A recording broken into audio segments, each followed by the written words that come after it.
Eu sou Fábio Rangel. Eu sou Rodrigo Carvalho. Eu sou Daniel Cavalcante. E eu sou Gabriel Gaspar. E está começando o Enquadrando podcast de cinema vinculado ao canal do nosso padrinho Gabriel Gaspar, que é o Acabou de Acabar, e editado pelo nosso amigo Marcelo Zaniolo. Grande abraço, Marcelo. Abraço, meu cara, abraço. Pera aí, Fábio, me permite uma parte. Só queria falar um negócio aqui antes. Por favor. Nosso último episódio foi sobre Interestelar. E ficou sensacional, ficou um absurdo. Não, nosso último episódio não é Logan? Pô, perdão. Foi Logan. Nosso Gabriel. penúltimo episódio. Enfim, me confundi. É porque aqui tem planejamento, irmão. Aqui tem planejamento. Mas tu pode falar, Gabriel, pode falar o que você quiser falar. Mas só falo do Interestelar, ficou inacreditavelmente bom. Sensacional, né? Gente que não gostava do filme passou a ver o filme com outros olhos. Então, recomendo demais que também você ouça esse podcast e divulgue a palavra aí. Se você gosta do filme, tá imperdível esse podcast. Se você não gosta, ouça pra você de repente mudar a sua ideia, beleza? É verdade. Fica essa dica aí. Ótimo apontamento. Dica aí do nosso padrinho Gabriel Gaspar. Isso aí. E hoje a gente volta com um filme de terror. A gente já falou de Hereditário tem pouco tempo. E a gente vai trazer agora um filme que tem como tema o racismo. A gente tá falando de Corra, filme de 2017, um filme autoral de Jordan Peele, onde ele é responsável pela direção e pelo roteiro do filme. Eu acho que é importante destacar aqui, gente, que o filme ele vai falar sobre temas que necessariamente nós não estamos no nosso local de fala, mas eu acho que é mais importante a gente abordar o tema do que a gente simplesmente ignorar, sabe? Então, vamos falar aqui sem problemas. E se nós cometermos erros, por favor, nós estamos sempre abertos a ouvir e vocês podem criticar, podem vir, que a gente quer sempre aprender. Vale ressaltar que isso aqui é um começo de diálogo, né? Então a gente pode e deve ouvir os argumentos, né, os apontamentos, né, os comentários de vocês, é claro. Isso aqui é uma conversa aberta. O podcast é só um início de conversa. E o pessoal tem comentado realmente, né? Continuado essa conversa, né?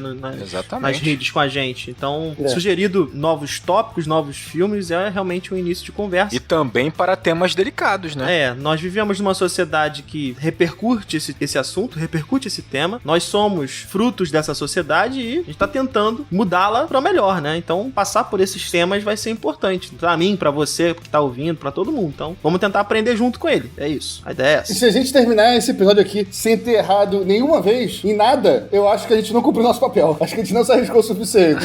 Exatamente. Tá bom? É isso aí. Muito bom, Gabriel. O Jordan Peele, não sei se vocês sabem, mas ele é um ator que fez a carreira dele no ramo de comédia. E eu acho que isso é muito interessante porque esse longa, o filme Corra, 2017, é o primeiro longa que ele dirigiu. Vocês acreditam? Assustador, porque né? isso é assustador, né? Exatamente. O Rodrigo falou uma coisa que tirou do meu coração. O cara é um monstro. O cara é um monstro. Sabe quem me lembra isso? Tipo aquele Donald Glover, sabe? Que fez o This Is America. Um clipe que estourou, que o cara é tipo roteirista, o cara é escritor, o cara é rapper, o cara, né, ele compõe música, ele tem uma série incrível que... Ele é ator também, né? Gabriel, muito fã. É Atlanta também. Atlanta, que é absurda de boa. Parece um cara assim, né? Meio genial em tudo que faz, assim, sabe? Até, cara, Rodrigo, você trouxe isso aí, eu queria até aproveitar antes da gente falar do filme, falar até um pouco que eu vejo muito dessa relação realmente entre o Jordan Peele e o Donald Glover. Eu tenho essa impressão que os dois dialogam entre si pelas obras, né? No clipe do This Is America, não sei quem recorda aí, quem não viu esse clipe, pelo amor de Deus, veja,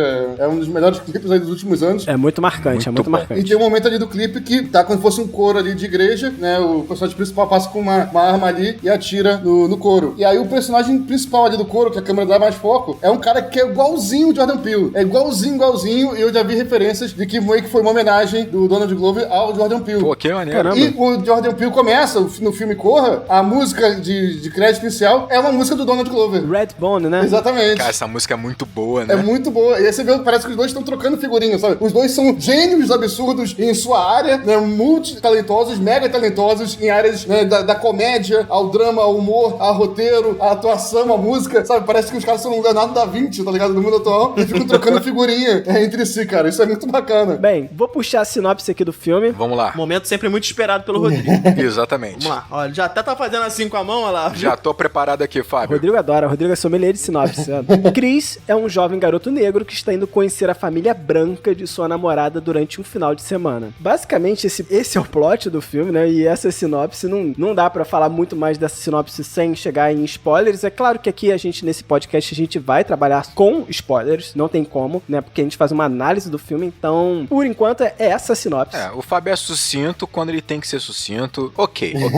Não, o Rodrigo sempre comparando as minhas sinopses. Eu acho o seguinte, a primeira coisa que eu quero comentar aqui é sobre os gêneros do filme. Eu acho que a gente pode debater um pouco sobre isso, já que o filme, ele é um terror, acho que todo mundo concorda com isso, mas me estranha muito, e eu queria saber a opinião de vocês, porque o filme tem traços de comédia, basicamente tem um segmento do filme todo em comédia na estrutura dele. Tem um personagem que tá muito ligado à comédia no filme, né? É o Rod, né? O amigo dele. Realmente, quem caracteriza o filme, né, dentro de um estilo, terror, aventura, drama e tal, somos nós, a crítica, não é o diretor, não é o ator, não é a pessoa que tá fazendo o filme. Ela não tem essa preocupação de, ou não deveria ter, de repente, essa preocupação de falar, agora estou fazendo um filme de drama, sabe? O filme é uma história, uma narrativa. A gente tenta, como qualquer processo de categorização, a gente tenta catalogar, separar, né, os gêneros e caixinhas para ficar mais fácil da gente entender movimentos cinematográficos, tipos de filme que estouraram mais em uma época, um filme que conversa com o outro e por aí vai. Sim, sim. Né? Mas filmes que extrapolam, às vezes, só um gênero, só demonstra brilhantismo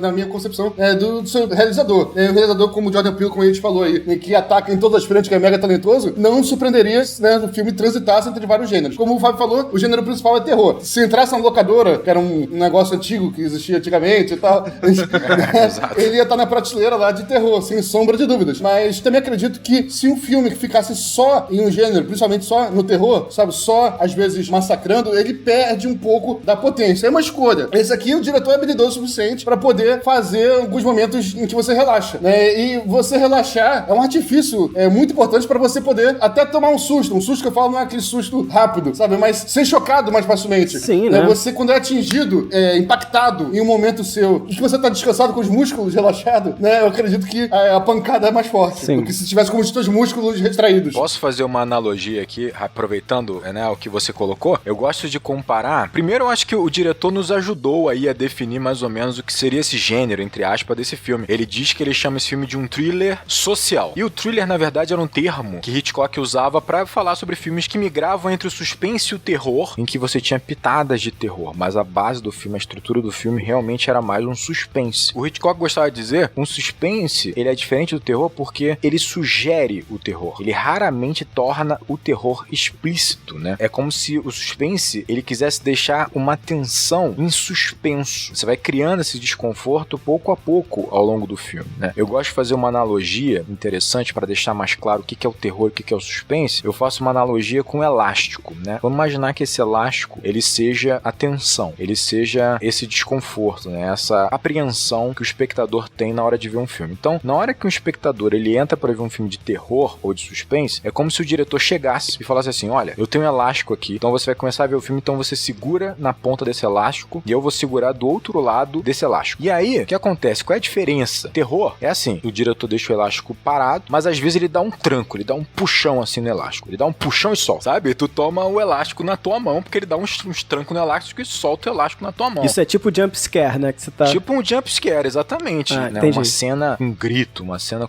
que a trilha aumenta, né? Então, qual é o problema? Às vezes você pode puxar esse elástico com tanta força, ou puxar tantas vezes, que esse elástico arrebenta. E aí, essa tensão, esse interesse do espectador com o filme acaba. O elástico arrebentou. Você arrebentou o elástico. Então, pior ainda, o espectador pode soltar o elástico estoura na mão dele e ele solta o elástico, né? Sim. Enquanto que no suspense, você não dá um tranco, você não dá um puxão no elástico. Você vai, pouco a pouco, você vai puxando o elástico, deixando esse elástico cada vez mais tenso, cada vez mais esticado. Até um momento, no final do filme, em que, aí sim, o diretor, ele puxa o elástico de uma vez, ele arrebenta o elástico, então ele solta o elástico para ele estourar na sua mão, que é quando você tem o terror mesmo, né? No caso desse filme, é quando o Chris finalmente se solta e aí rola um gore no filme, rola matança e tal. Muito bom, né? muito bom. O que é interessante é que o Jordan Peele, ele entende, ele sabe que realmente só puxar o elástico toda hora, aumentar essa tensão toda hora, ele pode em algum momento, por engano, acabar arrebentando esse elástico também, né? Então o que ele faz? Ele usa o humor, como o Fábio falou, essa narrativa do Rod, que é uma narrativa cômica, ele usa o humor, por vezes, no filme, para poder dar uma suavizada. Então é como se ele tivesse, quando ele tá com crise, ele vai puxando o elástico lentamente, ele tá aumentando essa tensão, e quando ele vai pra cena do Rod, quando ele vai pra esse núcleo cômico, ele solta um pouquinho o elástico, solta um pouquinho essa tensão, aí depois ele retoma e puxa mais um pouco e continua puxando, pra que você vá segurando o elástico até o momento que ele tem que soltar esse elástico de uma vez, né, pra vir uma porrada no final, né? Eu acho que, assim, trazer 2 gêneros pro filme é sempre uma questão muito difícil. Beleza, isso mostra habilidade. E quando você pega 2 gêneros que não estão basicamente próximos nesse espectro que a gente criou, quando você pega 2, talvez, polos diferentes, né? A comédia tá de um lado lá, o terror tá do outro. Isso, né? São muito antagônicos. São muito antagônicos. Sim. E eu acho que, assim, mais do que essa função estrutural que o Rodrigo colocou, isso tem também a função dentro da história do filme, vamos dizer assim, né? Dentro da percepção do filme, que é, basicamente, o humor entra pra você achar aquela história cada vez mais absurda, né? Você vai achando aquela construção cada vez mais estapafúrdia, né? Você não vai acreditar você não tá acreditando no que tá acontecendo, né? Quando o cara coloca pra você, pô, eles fazem escravos sexuais, eles estão fazendo hipnose, estão sequestrando as pessoas, obviamente, desarma um pouco no final das contas, né? É o tal do soltar o elástico. Mas isso não é perigoso? Porque eu fico meio preocupado com isso, né? Porque em alguns momentos ele corta, é aquilo que o Rodrigo falou, da tensão, mas ele chega, corta e vem pra uma comédia. Isso poderia fazer com que você perdesse a atenção, sabe? Você passasse a levar aquele filme como se fosse um filme de comédia, um terrir da vida, sabe? Eu acho que também o filme ele atua muito como um protesto, né? Ele vai muito como um filme que vai apontar certos paradigmas e procedimentos de todo filme de terror, e ao adicionar... Você acha que vira tipo uma sátira? Em determinados momentos, eu acho que é justamente essa função do humor. Ele tá satirizando. Olha que ridículo que esses filmes fazem com esses personagens, né? Aqui a gente vai tratar isso de uma maneira diferente. Vamos escrachar esse ridículo pra perceber como até mesmo esse gênero, terror, ele é preconceituoso também, né? Dentro dessa estrutura, ele é preconceituoso também. Na verdade, isso aí que o Fábio falou, se é perigoso, é perigoso sim, né? O diretor corre esse risco ao fazer isso e exige uma habilidade. Não é qualquer pessoa que fosse fazer isso que ia dar certo. Vou dar esse exemplo aí do Rodrigo aí do elástico. Tá esticando o elástico, esticando. Você tá olhando, né, o elástico ali na sua mão, na mão do diretor, e tá ficando cada vez mais esticado. Você tá ficando nervoso, né? Isso tá te dando uma aflição. Aí você vira, como diretor, pro cara que tá segurando o elástico e fala, peraí, esquece o elástico, olha no meu olho aqui que eu vou te contar uma piada. Aí conta uma piada pra você relaxa, ri, pô, relaxou. Então agora olha pra baixo aí. Quando eu tava contando a piada, eu estiquei o elástico mais meio metro aqui, ó. Isso dá um efeito oposto. Caraca, eu relaxei, sabe? E as coisas estão piorando, continuam piorando. Então, assim, dependendo da habilidade de quem tá fazendo isso, pode ser um artifício que vai funcionar pró contra o filme. Exatamente, tem que ter muita habilidade pra fazer isso, né? Esse é um ponto importante. Toda hora que ele introduz uma cena de humor, na real, ele tá construindo, de certa forma, uma tensão ali na frente. Porque todas essas cenas de humor, no final das contas, elas se provam muitas vezes a realidade que vai ser apresentada lá no final do filme, né? É justamente isso que vai acontecer. Então, eu acho que tem uma junção muito boa do que os dois falaram. Assim, o Gabriel complementou muito bem a analogia, porque é isso. O diretor talentoso, ele fala assim, olha pra mim aqui que eu vou te contar uma piada, enquanto isso ele tá puxando o elástico pra caramba ali, sem o espectador perceber. Só que se o diretor perdeu o tom, ele conta uma piada e faz o cara, sei lá, se desconcentrar, gargalhar, vai que o espectador solta o elástico. Se soltou o elástico, perdeu a conexão com o filme e gerou desinteresse. Tu não consegue mais, porque o contrato de eu falar assim, segura o elástico aí primeiro, começa lá no início do filme. É no início do filme, eu te dou o elástico. Eu não consigo te dar o elástico depois de novo. Não faz sentido. Então o cara tem que ter muita habilidade. Obviamente o Jordan Peele tem. E o Daniel colocou um ponto muito interessante, que é o seguinte, eu acho que o Jordan Peele, ele sabia que ele precisava usar a ideia da hipnose pra trazer estranheza no início do filme. Só que pra ele manter, que seria o grande mistério do filme, pra ele manter isso de uma maneira ainda encoberta, relativamente encoberta nos primeiros 20 minutos de filme, ele usa o humor pra escrachar esse mistério e dar uma sensação de que no fundo não pode ser aquilo. Porque se o Rod tá falando que de fato são escravos sexuais e que você vai ser hipnotizado, você fala assim, cara, pior que eu acho que é isso mesmo, mas caraca, é muito ridículo. Não pode ser isso. E você fica contra essa ideia até o ponto de virada. Então, cara, o diretor realmente é muito habilidoso, porque usar o humor como ele usou é difícil. No filme de suspense é muito difícil. Tem uma coisa interessante, Rodrigo, e até abrir pra vocês, assim, comentarem esse caso vocês acharem interessante. Eu percebo a seguinte estrutura no filme, né? Você tem o personagem principal trabalhando o terror, o personagem coadjuvante trabalhando a comédia. Ser o Rod, né? O Rod. E eles estão meio que em filmes diferentes. Eles não nem se aproximam em nenhum momento no filme. Eles se falam por celular, só, desde o início do filme. Narrativas paralelas, né? Narrativas paralelas, exatamente. Até o momento em que chega o final do filme e eles se encontram, né? E até o Rod faz uma piada. E eu vejo isso como uma metalinguagem, como se, na verdade, o filme fosse um terror e uma comédia ao mesmo tempo, e eles se encontram no final, o terror e a comédia. Faz sentido. E é interessante que o Jordan Peele, ele é humorista. O grande currículo dele é em humor. Acho isso, assim, demonstra uma extrema habilidade do diretor, claro. E o Rod, meio que ao mesmo tempo que é esse viés da comédia, ele é a esperança, né, da salvação do Chris, né? Ele é a única a pessoa que tá vendo. E quando você vai vendo que ele vai sendo descredibilizado, né? Você começa a falar, ok, não tem esperança. O Chris vai ter que se virar sozinho. Olha o que você acabou de falar como é interessante. Por você também descredibilizar o Rod, porque ele tem um humor muito escrachado, ele parece um bonachão. Pô, não pode ser ele que vai salvar o Chris, né? Não pode ser ele. Você começa a descredibilizar ele, e isso faz com que você fique mais tenso, porque agora, cara, que tem que se virar o Chris. E ele tá numa situação tão difícil que tu fala, cara, agora ferrou, porque ele depende do Rod. Depender do Rod é complicado. É complicado, né? Cara, é muito bom. Cara, isso aí que a gente tá falando sobre essa ridicularização do discurso do Roger, que tava certo esse tempo inteiro. É interessante a gente parar pra pensar. Obviamente, o filme faz várias analogias com a estrutura racista da sociedade, né? E o próprio contexto em si da hipnose, né, que vocês lembraram aqui, é algo que, de certa forma, o filme traz esse simbolismo que é feito em todos nós, né, de forma a mascarar e a gente não enxergar estruturas de dominação, né, de uma raça sobre outra. E a única pessoa que tá vendo tudo isso é o Roger, que tá denunciando isso o tempo inteiro. A gente ridiculariza esse discurso dele, sabe? Porque é tão maluco e a gente não consegue ver isso que tá na nossa cara, sabe? Que só pode ser uma piada, sabe? E a gente passa a não contar com ele, sabe? Que é a única pessoa que tava certa o tempo inteiro. Cara, essa frase é a melhor. A gente passa a não contar com o Rod depois da metade do filme. A gente fala assim, não vai ser o Rod. Não vai ser o Rod que vai salvar o Chris. É isso. Não, quando ele chega no departamento de polícia, Nossa.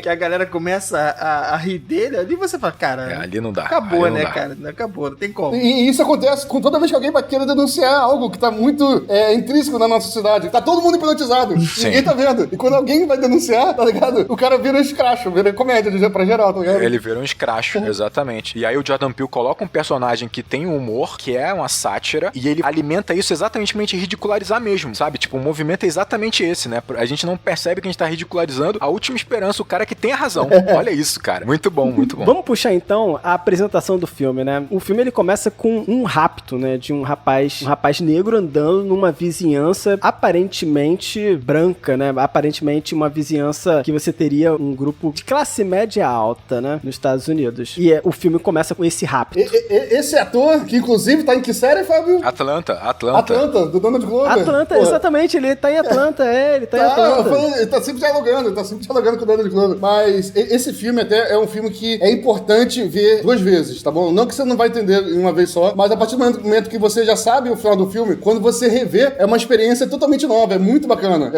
Ah, sim, perfeito. Muito. Você faz conexões, né? O tempo todo você faz essas conexões que você não fez na primeira vez. Exatamente, acho que ficou bem mais evidente. E aí, nesse início de filme, já dá a impressão que esse personagem é alguém que tá passando pela mesma experiência, né, que o protagonista vai passar ao longo do filme. Ele tá falando no telefone com alguém, agora a gente tem a impressão que de repente é alguma mulher, alguém que tava ali flertando, combinado de sair, ou seja, a estrutura, a armadilha é meio que a mesma que esse grupo aí usa, né, e ele vai passando por várias travessas e tal, até que para um carro branco, né, do lado dele ali, né, sai um cara ali pelas sombras e dá um mata-leão nele, né, sufoca ele. Não, um cara com capacete de um templário, né? Tipo assim.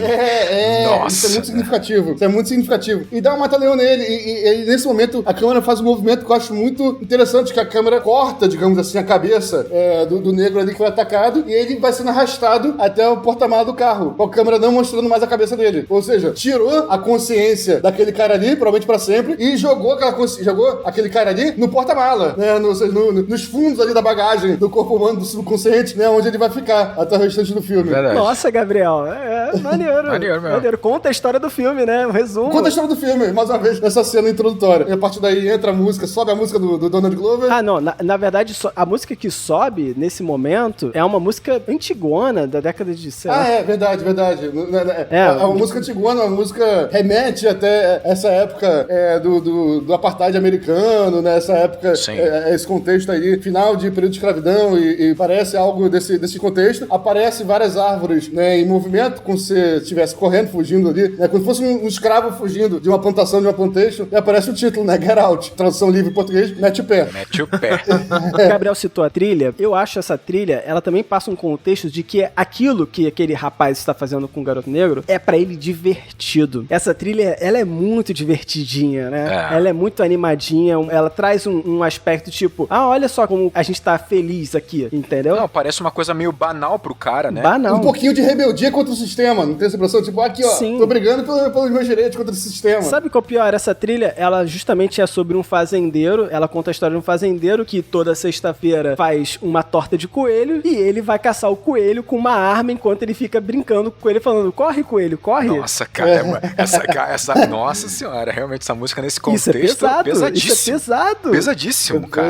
Pesado. E é divertido. E num tom divertido, né? Num ritmo divertido. Eu gosto muito dessa apresentação porque ele vai começar aí, né, o Jordan Peele, uma parada que ele faz o filme inteiro, que é quebra de expectativa, né? Eu acho que ele tem muita consciência de que ele tá fazendo um filme que ele é inesperado, surpreendente pra nós, público, desde o início. Por quê? Por um simples fato de que é um filme protagonizado por um negro. É um terror protagonizado por um negro. Isso já é surpreendente, já é novo pra gente. Por incrível que pareça, por pior que seja essa ideia, é algo novo pra gente. Então ele sabe disso e ele vai usar isso. Então ele cria uma expectativa. Você pensa, pô, é um cara que tá numa rua arborizada, é uma rua de casas bonitas, espaçadas, é uma rua que pra gente não causa incômodo. Não causa incômodo. Remete à segurança. Remete à segurança, mas o cara tá desesperado. Por quê? Porque ele é negro. Sim. Então, assim, pra gente já cria aí um desconforto, uma incoerência pra gente, como público branco. A gente fala, pô, o cara tá desconfortável numa rua que eu não sei se eu estaria desconfortável. E ele usa isso muito bem. Já é uma quebra de expectativa. Cara, aí pra mim é que tá o ápice desse filme. É que ele nos coloca, enquanto homens brancos aqui, né, os quatro, nos coloca em situações que nós, no nosso cotidiano, a gente não experiencia. Ele faz isso na cena inicial, pontualmente, né, acho que a gente faz essa problematização que o Rodrigo trouxe. Aqui no Rio de Janeiro, a gente até tem o risco de andar na rua naquele horário. Eu acho que a gente aqui no Rio, a gente já teria um certo receio. Se viesse, além de um carro branco, dois caras numa moto, a gente certamente correria. A gente estaria preocupado, Mas eu vou te dar um contexto, Daniel. Aqui no Rio, se você estivesse fazendo isso dentro de um condomínio fechado na Barra da Tijuca. Exato, aí, boa. Por exemplo. É isso. Epa, olha aí a indireta. E depois, quando a gente passa pro personagem principal, né, pro Chris, parece que a gente vai vivenciar isso absolutamente exponenciado, né, escalonado. Porque aí a gente vai ter a construção de um relacionamento, a gente tem a relacionamento de um homem negro com uma mulher branca, e que aparentemente ela é antirracista. Ela tá ali, você tá vendo a união dando certo, né, o que não deu certo na cena inicial, começa o filme dando certo, né, na cena seguinte. Eu acho que a gente vai mergulhando, de fato, numa experiência que quando chega lá no final do filme, a gente vê aquela sirene de carro chegando, a gente entende, de fato, que é estar na pele de um cara como esse. Fala, pô, esse cara passou por tudo isso, sofre todo esse preconceito, chegou esse carro aí, o carro da polícia, ele vai colocar o cara como vilão e a mocinha vai ser a menina branca de novo. Essa construção, ela é muito eficiente ao longo do filme, eu gosto muito. Quer ver uma coisa interessante? Ele vai manter esse padrão já na próxima cena, porque a câmera, e a gente sabe disso, a câmera, ela percorre todo o apartamento. E é um apartamento com uma decoração maneira, de luxo, é um apartamento de um grande fotógrafo, de um cara de sucesso, e você espera encontrar no banheiro um protagonista branco. Você espera. Esse é o comum, esse é o habitual. E o Jordan Peele demora a mostrar o dono do apartamento exatamente para construir na nossa cabeça o que a gente imaginaria ser o protagonista daquele filme, que habitualmente sempre foi branco. Pô, isso é genial, cara. E os detalhes do apartamento trazem uma antítese entre branco e preto, né? O contraste entre o branco e preto tá em tudo nesse apartamento. Tá em absolutamente tudo. E não só nos quadros, mas nos móveis, até na decoração dele. Exatamente. Dos móveis, na decoração, nos quadros. O que traz pra você, talvez de maneira subconsciente, pra mim me pegou isso muito forte, que é, pô, esse cara que mora aí, convive com essa situação, essa discrepância entre brancos e negros muito diretamente. Muito diretamente. Ele tá no ambiente dele, tá na casa dele essa diferença. E tá interiorizada nele essa diferença que ele sofre. Exatamente. Citando exemplos aí de fotos aí que o Daniel falou, a gente vê uma ave, parece uma pomba branca, mas ela é fotografada na contraluz, então ela tá negra naquele momento, né? Já faz referência a outros personagens do filme, né? Que são personagens brancos que invadiram corpos negros. Tem uma criança que tá com uma máscara negra, né? Com uma máscara preta, uma criança branca. Tem um cachorro branco seguro por uma coleira, extremamente agressivo, parece que vai atacar alguém a qualquer momento. Essa é que eu acho mais simbólica aí. O cachorro raivoso branco, né? Sendo segurado por uma coleira ali, né? Então, não, e sabe o que é interessante? Tipo assim, essa foto do cachorro que me fez pensar no seguinte: uma entrada muito semelhante teve num filme do Hitchcock chamado Janela Indiscreta, que obviamente é uma referência pra todo mundo, né? Essa apresentação em Janela Indiscreta, o Hitchcock, ele basicamente conta um pouco da história do protagonista pelas fotografias. Você entende a profissão dele, como foi o acidente, relacionamento, e o Jordan Peele faz isso também aqui em Corra. Então, por exemplo, cara, ele coloca uma foto de uma mulher grávida, a gente percebe que a questão de mãe, a questão do materno é importante pro protagonista. Você coloca, por exemplo, tem um velho carregando vários balões brancos, assim, e você vai ver pro Jordan Peele a importância da relação que ele faz do negros carregando sacas de algodão, que era uma questão de os escravos, eles trabalhavam muito nas lavouras de algodão nos Estados Unidos. Então, assim, ele tá contando ali um pouco do que é o protagonista. E essa do cachorro, pra mim, é a melhor, porque é uma foto que ela chama muito a atenção, porque ela faz uma certa alusão de que que nós brancos, a gente tem que acordar pra essa discrepância que nós causamos. Então, tipo assim, você vê, essa foto, ela me lembra muito a cena que vai ter mais pra frente, em que tem um acidente na estrada, né? E quem vai defender o Chris para o policial é a namorada branca. Então a namorada é o cachorro ali, falando assim, como assim? Você quer a carteira ali, ele não tava dirigindo? Porque você quer o RG dele? Então assim, não deixa de ser o cachorro branco que ele tá segurando ali e que tá atacando por ele, saca assim? Porque às vezes o negro não consegue nem se proteger, né? Nem se autodefender, mesmo tendo razão. Nessa mesma cena aí, logo em sequência, o Chris, a primeira cena que ele aparece é fazendo a barba. É assim que o protagonista é introduzido. De frente pro espelho, aparece ele e um reflexo dele, né? Já mostra aí que não é só uma pessoa que tá se esforçando pra mostrar um outro lado seu, né? Pra tentar se inserir em um outro mundo, um mundo além do espelho, onde ele tá tentando entrar ali. Como pra fazer isso, ele mete uma espuma branca na cara, né? De certa forma. Ou seja, tipo, ele tá meio que tentando, aspas, ali, se passar por branco e começa a fazer a barba e se corta, né? Dá um cortezinho, cuida ali daquele corte. Ele tentou se passar por branco, não deu certo, sangrou um pouco por isso aí. E Gabriel, você vê que isso faz uma alusão, eu lembro, a internet debateu muito isso na época, uma alusão a uma prática usada no cinema antigamente, que era a questão do blackface, né? Sim. Em que você tinha atores brancos que se pintavam de preto pra interpretar personagens negros, né? E é obviamente uma alusão quando você tem o protagonista negro passando essa espuma branca no rosto, né? É uma alusão ao blackface, que era uma prática reprovável, terrível, mas existiu, aconteceu. Assim né? como hoje existe o whitewashing, né? Também tem hoje, até hoje. Exatamente. Sim, em Atlanta, até falar aqui, a dica do dia, além de cor, é veja Atlanta, né? Isso tá bem claro, vou pontuar isso em todos os momentos. Tá claro, né, Gabriel? Muito fã. Veja a Janela Discreta também. E, Janela Discreta é obrigatório, isso aí já tinha que ter visto, já tinha que estar no currículo do nosso ouvinte aqui. Marcelo, veja Janela Discreta, ô Marcelo. Tô anotando aqui, tá? Desculpem por essa falha de caráter.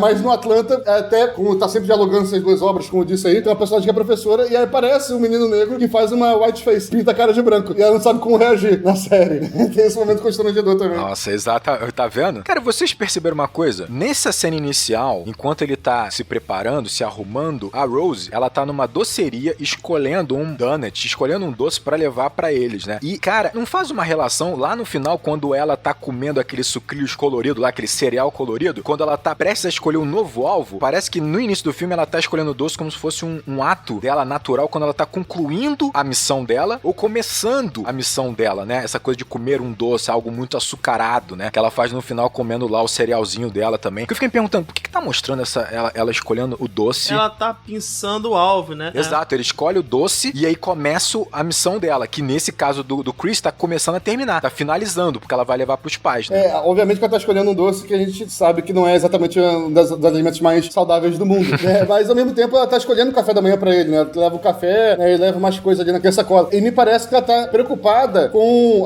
depois de ver o filme, obviamente, revendo pela segunda vez, né? Que eu tive essa percepção. Ela tá preocupada com o corpo dele, claro, sabe? claro, ela tá alimentando ele, ela tá cuidando daquele corpo, ela não deixa ele fumar, ela tira o cigarro dele toda hora pra preservar aquele corpo. Os pais dela surtaram quando souberam que ele fumava, né, cara? Você tá estragando seu corpo? Peraí, tu já foi fumante? Lelê, não, mas tá parando. Mas vendo pela primeira vez, a gente tem a impressão que pode ser, né, um ato de amor. De amor é foda. Não, no início. Um ato de carinho. É um agrado.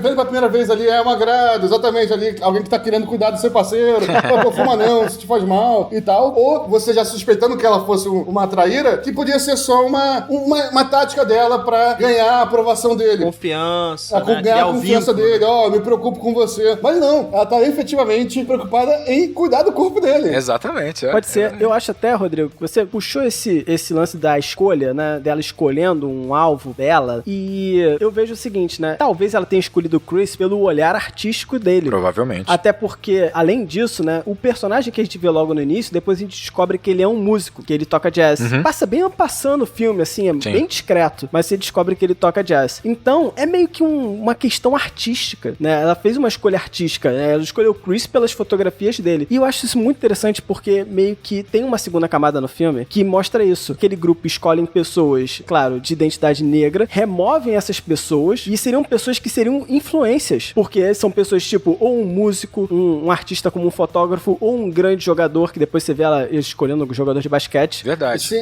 mais uma vez, na verdade, essa classe dominante se aproveitando da arte negra, né, e dos destaques esportivos negros, que são basicamente os elementos positivos que eles identificam, os elementos que eles veem que, isso aqui é o que eles fazem de bom. Exato. E digo mais, Gabriel, só os expoentes pretos que importam socialmente, só os expoentes pretos que chamam a atenção desses desses brancos, de nós brancos, né? Dessa sociedade branca, né? Só os pretos que, enfim, são músicos ímpares, são atletas, são, enfim, que fazem algo que realmente chama atenção, que os distinguem nesse mundo, né? Que fazem com que os nossos olhos privilegiados do alto olhem lá pra baixo e vejam eles. Eu até fiz essa inserção aqui porque eu realmente acho importante isso. Então o resto, né? Os pretos que estão à margem, que não são vistos, que não tem nada de diferente, que são pessoas normais, né? Eles, enfim, ninguém dá atenção pra eles, ninguém se importa, né? Essa sociedade, esses brancos, nós brancos, nesse filme, nesse mundo que a gente vive, só repara os pretos que se sobressaem. O resto, bom, eu ia colocar um palavrão aqui, mas né? Vocês entenderam. Permita-me discordar. Permito? Claro, opa, Daniel começou cedo hoje, hein?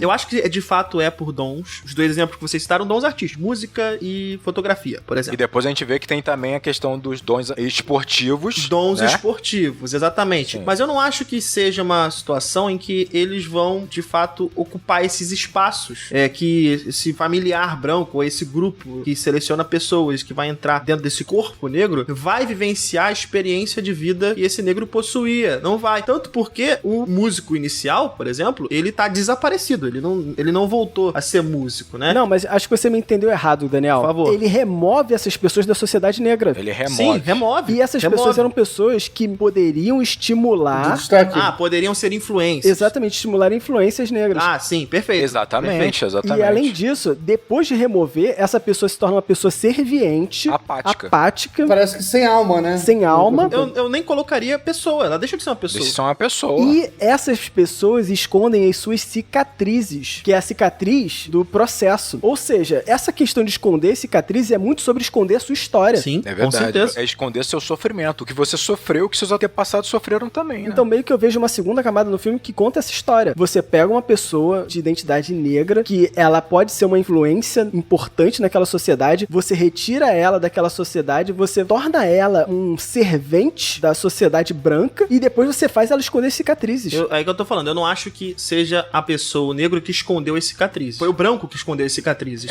O branco fez ela esconder as cicatrizes. Não, exatamente, fez ela esconder, sabe? O branco escondeu as cicatrizes que ele mesmo promoveu nesse corpo negro, né? Tem até uma música famosa aí do Emicida, que estourou agora nesse CD aí, que a gente normalmente quando fala desse processo, a gente remete simplesmente a essas cicatrizes, né? Salvo engano, a música fala assim: permita que eu fale não as minhas cicatrizes. As cicatrizes muitas vezes falam por essa parcela da população e elas têm muito mais a dizer do que simplesmente essas cicatrizes, né? A gente resume ela a essas cicatrizes. Não que elas não sejam importantes, elas são fundamentais, elas estão ali pra mostrar que tem um processo histórico realmente que tá acontecendo ali, né? Ele completa ainda assim, que eu acho muito foda. Dizer que essas mazelas me definem é o pior dos crimes, é dar voz pro nosso algoz e fazer nós sumir.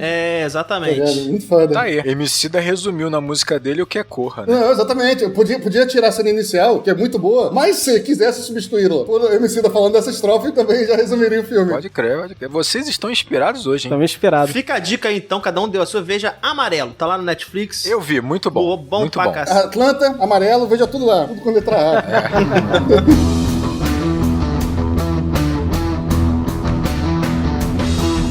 Bem, basicamente o filme, a gente pode definir esse filme como um filme de atuações, né? Porque não necessariamente ele tem efeitos especiais muito presentes, né? Mirabolantes, não é um filme também com, digamos assim, um roteiro muito científico, né? Alguma coisa... Aí eu discordo. Eu acho que é um filme de atuações e roteiro. Gosta sim. Eu também. Não, beleza. Não, vamos definir assim, porque de fato o roteiro é impecável, né, Gabriel? Não, é impecável em suas metáforas. Todo esse trabalho, o Jordan Peele não só dirigiu, fez o roteiro também. Então todo esse talento que a gente tá trazendo pra ele da direção, também tá no roteiro. Quando, às vezes, o diretor, como o Tarantino também, diretores que também escrevem seu próprio roteiro, esse processo acaba se misturando, às vezes se mesclando, sabe? Então, assim, todo esse brilhantismo, essa capacidade narrativa que a gente tá exaltando aqui do diretor, tá dentro do roteiro. E se eu não me engano, eu acho que o filme até ganhou. O filme ganhou o Oscar de roteiro, não ganhou? Ele ganhou o Oscar de melhor roteiro original. Foi. Melhor roteiro. Então, olha aí, uma vez ou outra, o Oscar acerta também, pô. Sim, uma vez ou outra, né? E vou te falar que se ganhasse melhor filme, não seria... Nenhum absurdo. Absurdo não, é. Qual filme ganhou o melhor filme naquele ano? 2018? A Forma da Água. Shape of Water. Ah, não, sério? Caralho. Não. Da Forma d'Água também. Eu acho que vai, mas não é memorável. E esse filme é memorável. E eu acho que o Oscar peca muito nisso, assim, de dar prêmios pra filmes que não são memoráveis, né? Que a gente esquece muito rápido e eles passam. É, cara. Talvez a gente faça um podcast sobre a Forma d'Água, mas eu acho difícil. Eu acho muito difícil. Corra, tá entre os nossos 10 primeiros podcasts aqui, os 10 primeiros programas nossos. Ele é uma obrigação. É obrigação. E a gente adiou, viu? A gente adiou, passou um dos primeiros podcasts nossos. Pois é, significa que ser um filme abordado pelo Enquadrando vale mais do que o Oscar pro Gabriel. Muito mais. Muito mais. Muito mais. Eu também acho. Até a sequência em que a gente aborda os filmes já é um mérito pros filmes em si. Exatamente, Muito isso bom. aí é verdade. Exatamente. O Enquadrando vem fazer justiça. Justiça. Vocês percebem então que a atuação nesse filme ela passa muito pelo olhar dos personagens, correto? Sim, Total. é uma atuação minimalista, né? Como o pessoal gosta de chamar. Minimalista. É. Em vários momentos a cena, o diretor ele prefere colocar na câmera, né, apenas o olhar, né? A cena parada no quadro parado na face do personagem e o olhar dele. Sim, até tem todo um contexto, né, do protagonista chegando na casa dos pais e toda a reunião social que ele tem com aquele grupo, né, que mora naquela região, não só a família da namorada, mas aquele grupo que mora naquela região ali, aquela socialite, né, local. Você vê que eles têm um discurso, frases que soltas ali poderiam soar até como frases elogiosas ou positivas, mas você nota no olhar deles um estranhamento. Na verdade, você sente um estranhamento pelo olhar deles. Sim. E o personagem principal, em momento nenhum, enfrenta diretamente esses comentários, ele rebate, ele confronta. Ele é um personagem que não busca o confronto. Ele é quase apático a maior parte do filme. Mas você sente o desconforto dele, muito pelo olhar dele também. É um ator espetacular. Esse ator ganhou o Oscar esse ano, inclusive, também pelo Black Messias, né? O Daniel Kaluuya. Daniel Kaluuya ganhou o Oscar. Ele disputou o Oscar, inclusive, com esse ator que tá na cena de abertura do filme. Que trabalha no mesmo filme, exatamente. Ah, que É legal. verdade. Os dois disputaram o Oscar, né, e ele ganhou. Até na minha concepção, o outro deveria ter ganho, mas foi merecidíssimo ele também ter ganho. Os dois estão incríveis. Eu gosto dele desde a época do Black Mirror, né, lembrar isso aí. Mas, assim, o olhar dele faz que acho que foi o Daniel falou no início desse podcast aqui, nós que somos brancos e não vivenciamos situações, experiências de racismo na nossa vida cotidiana, né, aí a gente consiga sentir, mesmo que seja por um breve segundo, um microsegundo ali, sabe, se colocar no lugar daquele personagem e sentir, pô, esse cara me elogiou, mas isso me causou mais desconforto do que felicidade. Exatamente. Estranho isso. Sim. Eu acho que esse sim. ponto é muito interessante porque o Kaluuya, né, o Chris, ele não confronta de fato e ele fala muito pouco, principalmente quando ele conhece a família da namorada, até porque ele não quer gerar nenhum tipo de desconforto. Ele tá conhecendo a família da namorada, ele não quer gerar atrito, ele só quer sair dali, ele quer resolver esse problema, ele quer conhecer e ir embora. Sobreviver aquele fim de semana, né? Metaforicamente, no início do filme, Ele né? quer passar por isso. Exatamente. Então, assim, a atuação dele fica muito realmente nos detalhes. Então, na reação constrangida, o riso constrangido dele, eu adoro o riso constrangido, a risada que ele dá quando ele tá constrangido, e o olhar. Então, ele se comunica muito pelo olhar porque ele fala muito pouco. São os outros que falam demais. E ele ouve. Enquanto ele tá sendo, no início do filme, quando ele tá sendo abordado ali pelo policial, quando ele atropela o cervo, o olhar dele, pálpebra meia baixa, é um olhar de rotina. Só mais um dia, sabe? É um olhar de resiliência. Né? Resiliência. É isso. Né? Em outros momentos, você vê que é um olhar dele de desconforto, estranhamento. Em outros momentos, mais explícitos, né? Quando ele tá sendo hipnotizado e tal, um olhar de desespero. Né? Então ele consegue comunicar claramente em qualquer cena do filme, só com o olhar, o sentimento do personagem. Não deixa de também transmitir uma certa, por favor, muitas aspas aqui, sabedoria dele, porque no final das contas, ser confrontativo naquela situação não vai render nem a mudança da pessoa com que ele tá confrontando, nem vai trazer benefícios pra ele. Não é um ambiente em que ele vai conseguir garantir seus direitos, vamos dizer assim, do ponto de vista da força ou da retórica, ele não vai conseguir isso. A sabedoria dele, mas diria uma sabedoria parcial. Que o sábio mesmo, é o nosso personagem policial de comédia, que falou pra ele. É o O que eu te Rod. falei? No início do filme ele fala, né? O Rod. Você tá visitando a casa, teu sogro branco? Não vá, filhão. Não vá, não se meta nessa. Eu vou até aproveitar então pra inserir alguma coisa que tava aqui pronta pra falar em outro momento, mas já que o Gabriel tocou isso, vocês percebem que tem uma trilha nesse momento que ele atropela o cervo, né? E aí depois ele volta pro carro, vai lá, eles estão dirigindo na direção da casa do final de semana, e tem uma trilha, que essa trilha, ela pra mim, ela resume um pouco também o sentimento que o Rod tava tentando passar pro Chris, mas ele não consegue, que a trilha, ela tá em uma linguagem, uma língua, né, chamada Swahili, uma língua banta da África Oriental. Caraca. Olha a informação aí, olha a informação aí. E ela fala, né, o nome da trilha é Sikiliza Warenga, né, e ela fala, irmão, fuja, ouça os mais velhos, ouça a verdade, fuja, salve-se. Basicamente, tá falando isso enquanto ele tá indo pra lá. É como se ele não estivesse conseguindo entender a mensagem dos seus antepassados, ou pelo menos do teu amigo, Caraca. e ele tá indo da direção Do perigo, né? justamente que ele não pode ir, do perigo. Eu até diria que nem exatamente que ele tá indo, ele tá sendo conduzido, né? Nesse momento, quem tá dirigindo é a mulher. Conduzido, E né? ele tá, não só ele tá no banco de carona, como ele tá numa postura naquele banco de carona, meio que totalmente apático, encostado no vidro, né? Até reproduzindo um pouco, espelhando mais uma vez ele ao longo do vidro, mas aquela sensação que nem no início daquele filme do Dutch Hoffman, A Primeira Noite de um Homem, ele é um personagem apático, ele vai sendo conduzido pra aquela esteira rolante. Pela esteira rolante. Exatamente, você mostra que é um personagem que é embalado em um berço, a sociedade o conduz do que ele provavelmente anda com suas próprias pernas. Aqui também, até de certa forma, ele não tá indo pra aquele local. Ele tá capturado naquele carro vermelho já tá com o aniversário de perigo, etc e tal, com o cinto de segurança nele ali, como se estivesse amarrado, apático, com a cabeça encostada no vidro, né, sendo levado, sendo arrastado pra lá. E mais se deixando ao mesmo tempo. Pro cativeiro. É legal que, assim, existe uma relação muito forte de povos afrodescendentes com a ancestralidade, né? Essa ideia do mais velho, né? De você respeitar o mais velho, do mais velho ser um repositório de sabedoria, de experiências, conhecimento. E é interessante você entender que, olha, o Chris, ele é mais novo do que o Rod, né? O Rod é mais velho que ele, tanto que chega uma parte do filme que ele chama de meu menino, né? Então, de certa forma, ele está indo contra um saber mais antigo que o dele, né? O Rod tá falando pra ele, ó, vai dar merda aí, irmão. Não se mistura com essa gente aí que vai dar problema pra você. Ele tá negando a ancestralidade dele de alguma forma, né? E a música tá dando essa informação. Essa primeira abordagem, que é essa abordagem policial que acontece nessa cena, é algo que é extremamente clichê, extremamente batido, que mesmo que não se aprofunda nessa questão de racismo e tudo mais, chega, né, na maioria das pessoas pelo menos, a truculência da abordagem policial e a desconfiança, né, que a polícia normalmente tem com um negro em algum local, em qualquer cena, né, em que eles vão abordar. Em qualquer lugar, né? Em qualquer lugar. E o filme apresenta a sua primeira cena de estranhamento utilizando essa abordagem, pra mim, na minha opinião, é um acerto, que é um ponto comum. Eu falo, ó, vamos todo mundo aqui partir da página 0, da página aqui da contracapa do livro, onde tá todo mundo ciente já disso, a partir daí a gente vai virando as páginas. Isso é senso comum. Senso comum, é senso comum. Exato. Então, pra mim, até a escolha dele de começar por essa abordagem é uma escolha acertada e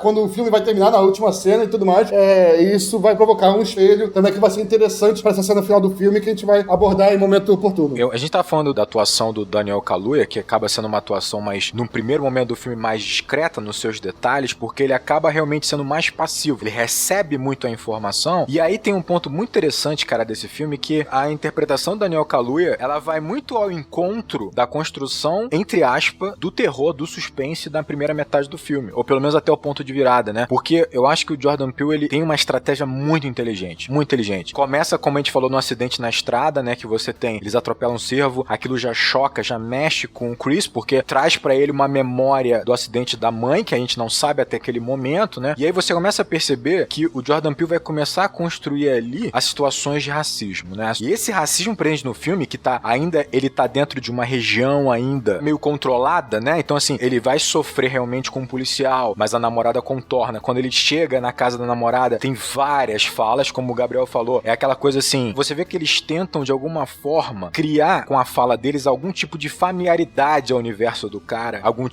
alguma demonstração ali de aceitação da diferença, só que os comentários que eles fazem geram muito mais desconforto, só reforça o racismo que eles têm, né? Com essa sua genética, se você treinasse direitinho, você virava um monstro, né? Se eu pudesse, eu votaria no Obama 3 vezes, né? Essa daí pra mim é forte. Eu adoro o Tiger Woods, né? E uma coisa interessante, cara, que você botou, depois eu vou até voltar nessa parte do Obama aí, que eu acho essa frase em particular interessantíssima. Mas nesse momento que ele tá conhecendo a família, e ao longo de praticamente todo o filme, em todo o contexto social que ele tá, revendo agora o filme, eu prestei atenção que em momento nenhum eles mentem. Absolutamente nenhum, cara. Nenhum.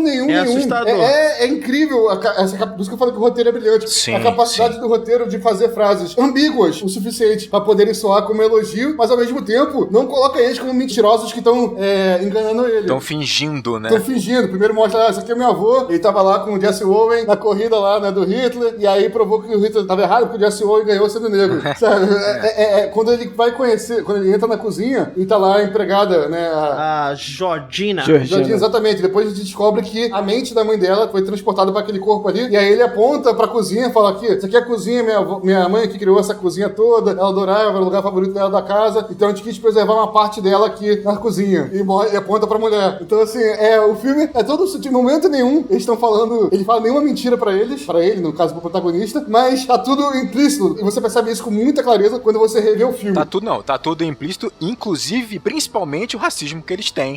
Exato. O racismo eu consegui ver na primeira vez que eu vi o filme. Eu consegui sentir isso na primeira vez que eu vi o filme. Mas essa racionalização sobre essas cenas, né? Clareza em cada frase. É exatamente porque essa frase aqui, essa frase ele mandou a real, confere. Essa frase aqui também ele mandou a real, confere. Ele foi sincero. Ele foi sincero em todos os momentos. Isso é mais chocante ainda. Como ele conseguiu enganar ele, não mentindo, sabe? Mas ao mesmo tempo o protagonista não conseguiu enxergar a verdade. A parte do Obama, cara, Agora, o Daniel aqui, nosso professor de geografia, ele pode falar com muito mais propriedade do que eu. Vamos lá. Mas ele é o primeiro presidente negro dos Estados Unidos, mas ao mesmo tempo ele é muito criticado por reproduzir a mesma postura e política dos brancos que vieram antes dele, sabe? Então, de certa forma, ele era alguém com um corpo negro, né? Mas que por dentro era exatamente um político branco, fazer qualquer político branco antes dele o fez. E o que essa comunidade tenta fazer é, de certa forma, entrar em corpos negros, mas reproduzir, né, os comportamentos brancos dentro daqueles corpos negros, pra se perpetuar pra sempre. Então, o Obama, dentro dessa visão crítica, né, de que ele é alguém negro que reproduz o comportamento branco, ele é o presidente perfeito pra aquela sociedade. E aí o cara fala sinceramente isso. Eu acho o Obama incrível e por mim eu votaria no Obama pra sempre. Perfeito pra aquela seita. Melhor presidente que eu já vivenciei, Melhor presidente que a gente já teve. O Obama, ele é o primeiro presidente negro dos Estados Unidos, e assim como existiram aqui também, né, alguns líderes que vão ganhar o poder e vão ganhar essa alcunha de serem salvadores, de serem pessoas que podem mudar o sistema, o Obama é o primeiro presidente negro dos Estados Unidos. O que se espera do primeiro presidente dos Estados Unidos? Que ele quebre a roda, né? Que nem a Daenerys Targaryen, né? Que ele quebre a roda, que ele promova movimentos contundentes, mas a máquina política, ela tem suas regras, né? Ela absorve todas essas lideranças. Então, o que se esperava desse governo, pra muitos foi atendido, pra muitos não. Mas é notório que existe um caminho muito grande a se percorrer e que, obviamente, o Obama, né, não conseguiu percorrer tudo aquilo que era necessário. São mais de 500 anos aí de processos de escravidão que, obviamente, um cara não vai conseguir. Mas é um marco aí, realmente. Mas seguiu muitas políticas que seu antecessor, que o Bush, ele já havia implementado, ele seguiu muitas políticas, por exemplo. Não foi uma mudança completa, de fato, não foi. Daniel, não tem nenhum problema com o Obama não, tá? Deixar isso claro pra você. Gabriel não gosta do Obama. Eu votaria no Obama 1000 vezes se pudesse também.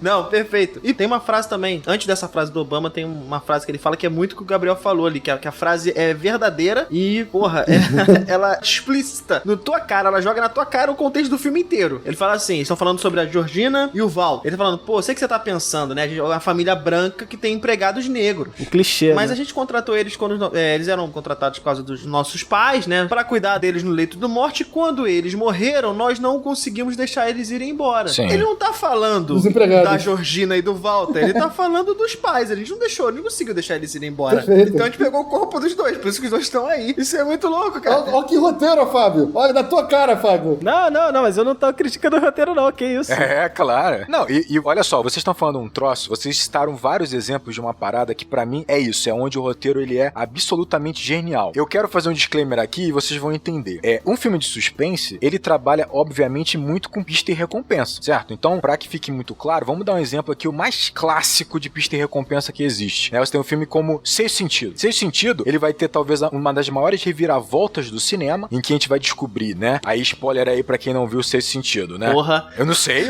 vamos lá. Pula. Quem não viu, pula. Tu vai fazer isso mesmo? Não sei, eu vou dar um spoiler gigante Sexto Sentido, tá, gente? Então... Vai invalidar o filme inteiro pra essa pessoa. Pula 20 segundos aí pra frente, vocês aí que estão vendo. 30. Pula 30 segundos, né? Então, assim, você vai descobrir no final do filme que, na verdade, né, o protagonista, que é o Bruce Willis, ele tá morto desde o início, né? Ele não se reconhece como morto, como espírito, né? Você manda um sério?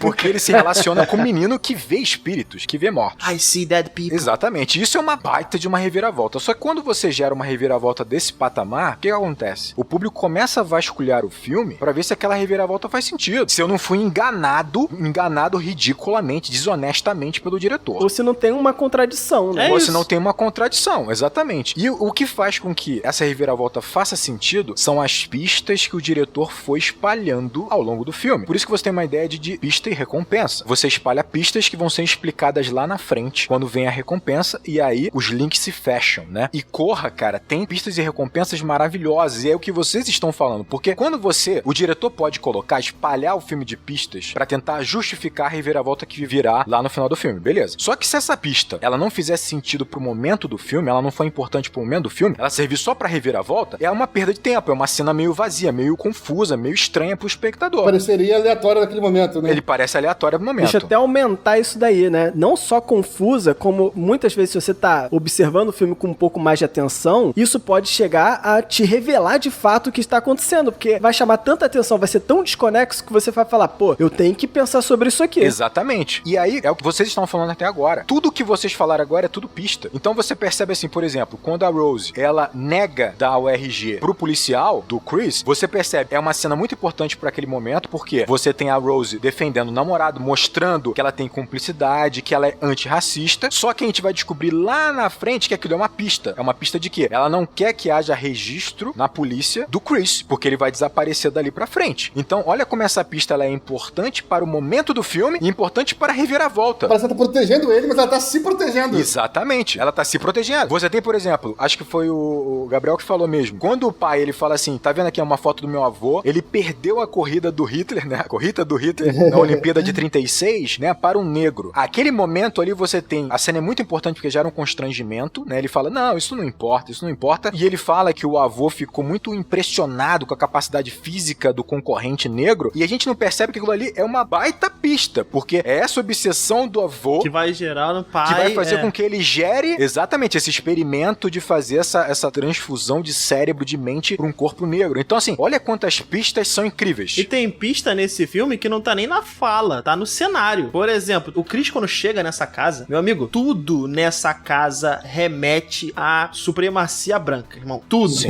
Primeiro, todo o enquadramento do Chris ao encontrar essa família coloca ele preso. Ele tá entre duas colunas, ele tá entre dois armários, ele tá pressionado no armário. A cena inicial dele entrando na casa, Daniel, até, só pra o pessoal entender, é um enquadramento muito estranho, porque ele não filma eles entrando na casa. É um frame parado, né? A câmera fica parada lá de fora, e a casa tem, pra quem não lembra, tem como se fosse várias colunas brancas, né? Então ele vai entrando no meio daquelas colunas brancas, como se ele estivesse entrando numa jaula. E a câmera fica parada lá fora, ouvindo a conversa deles, bem-vindo, tal, ele entrando naquele buraco ali. Pô, cara, é muito bom. Durante a parte que ele tá, por exemplo, sobre o efeito da hipnose, ele tá entre 4 totens, ou seja, ele tá preso, tá numa jaula, não só preso na cadeira, ele tá entre 4 totens. Ué, tu quer ver um exemplo? Quando ele desce pra fumar, que o Walter vem correndo na direção dele, aquela cena serve pra criar tensão, que tu fala, cara, o que tá acontecendo? O cara tá correndo igual um louco na direção dele, gera tensão, gera estranheza, faz com que o Chris comece a desconfiar que o Walter tem algum problema muito sério, ele até acha que o Walter é apaixonado pela Rose, e por isso que ele tá confrontando ele tão diretamente, mas isso também é o quê? Uma pista, porque você tem ali, de fato, o avô que tá dentro daquele corpo está praticando atletismo, ele tá aproveitando finalmente a capacidade física de um negro pra treinar atletismo que ele fazia quando ele era jovem. Olha como ele constrói a pista, ela é extremamente importante para o momento do filme, mas ela é extremamente importante para construir a reviravolta que vai vir no final. Cara, isso é um roteiro de Oscar, no mínimo, né? Sim, não, roteiro absurdo. O investimento deles, agora que já estamos nesse ponto das metáforas, importante ressaltar, quando ele entra na casa dos sogros, estão todos, pai, a mãe e a namorada, personagens brancos, né? Estão com roupas escuras, que são pessoas que estão nesse contexto aí, né, de ser pessoas brancas que querem entrar exatamente em um corpo negro. O personagem principal, ele tá em uma roupa escura. É o personagem negro numa roupa escura, né? Ou seja, tipo, ele tá ali, teoricamente, num contexto de, aspas, de normalidade. A cozinheira é o contrário, né? Ela é uma personagem negra, tá toda vestida de branco. E, a partir, em certos momentos do filme, o que é o personagem mais babaca ali da família, explicitamente babaca, ele é o único que já entra de branco. Ele já tá todo de branco, tá ligado? Não tô escondendo nada aqui, não. Nem quero entrar, por enquanto, no corpo negro. Tenho muito orgulho, né, do meu corpo branco aqui, da supremacia branca minha, etc e tal. E aí, quando o personagem principal, o protagonista, ele é encurralado na hipnose, ele tá ali querendo agradar, ele aceita ali meio que por educação, passar por aquele processo de hipnose, é um momento que ele tá vestido de branco, de uma cor clara. Cinza. Ele tá tentando se passar por outra coisa e aí ele se encurrala. Ele tá cedendo, né? Ele cedeu. E aí ele se dá mal. E o filme trabalha com isso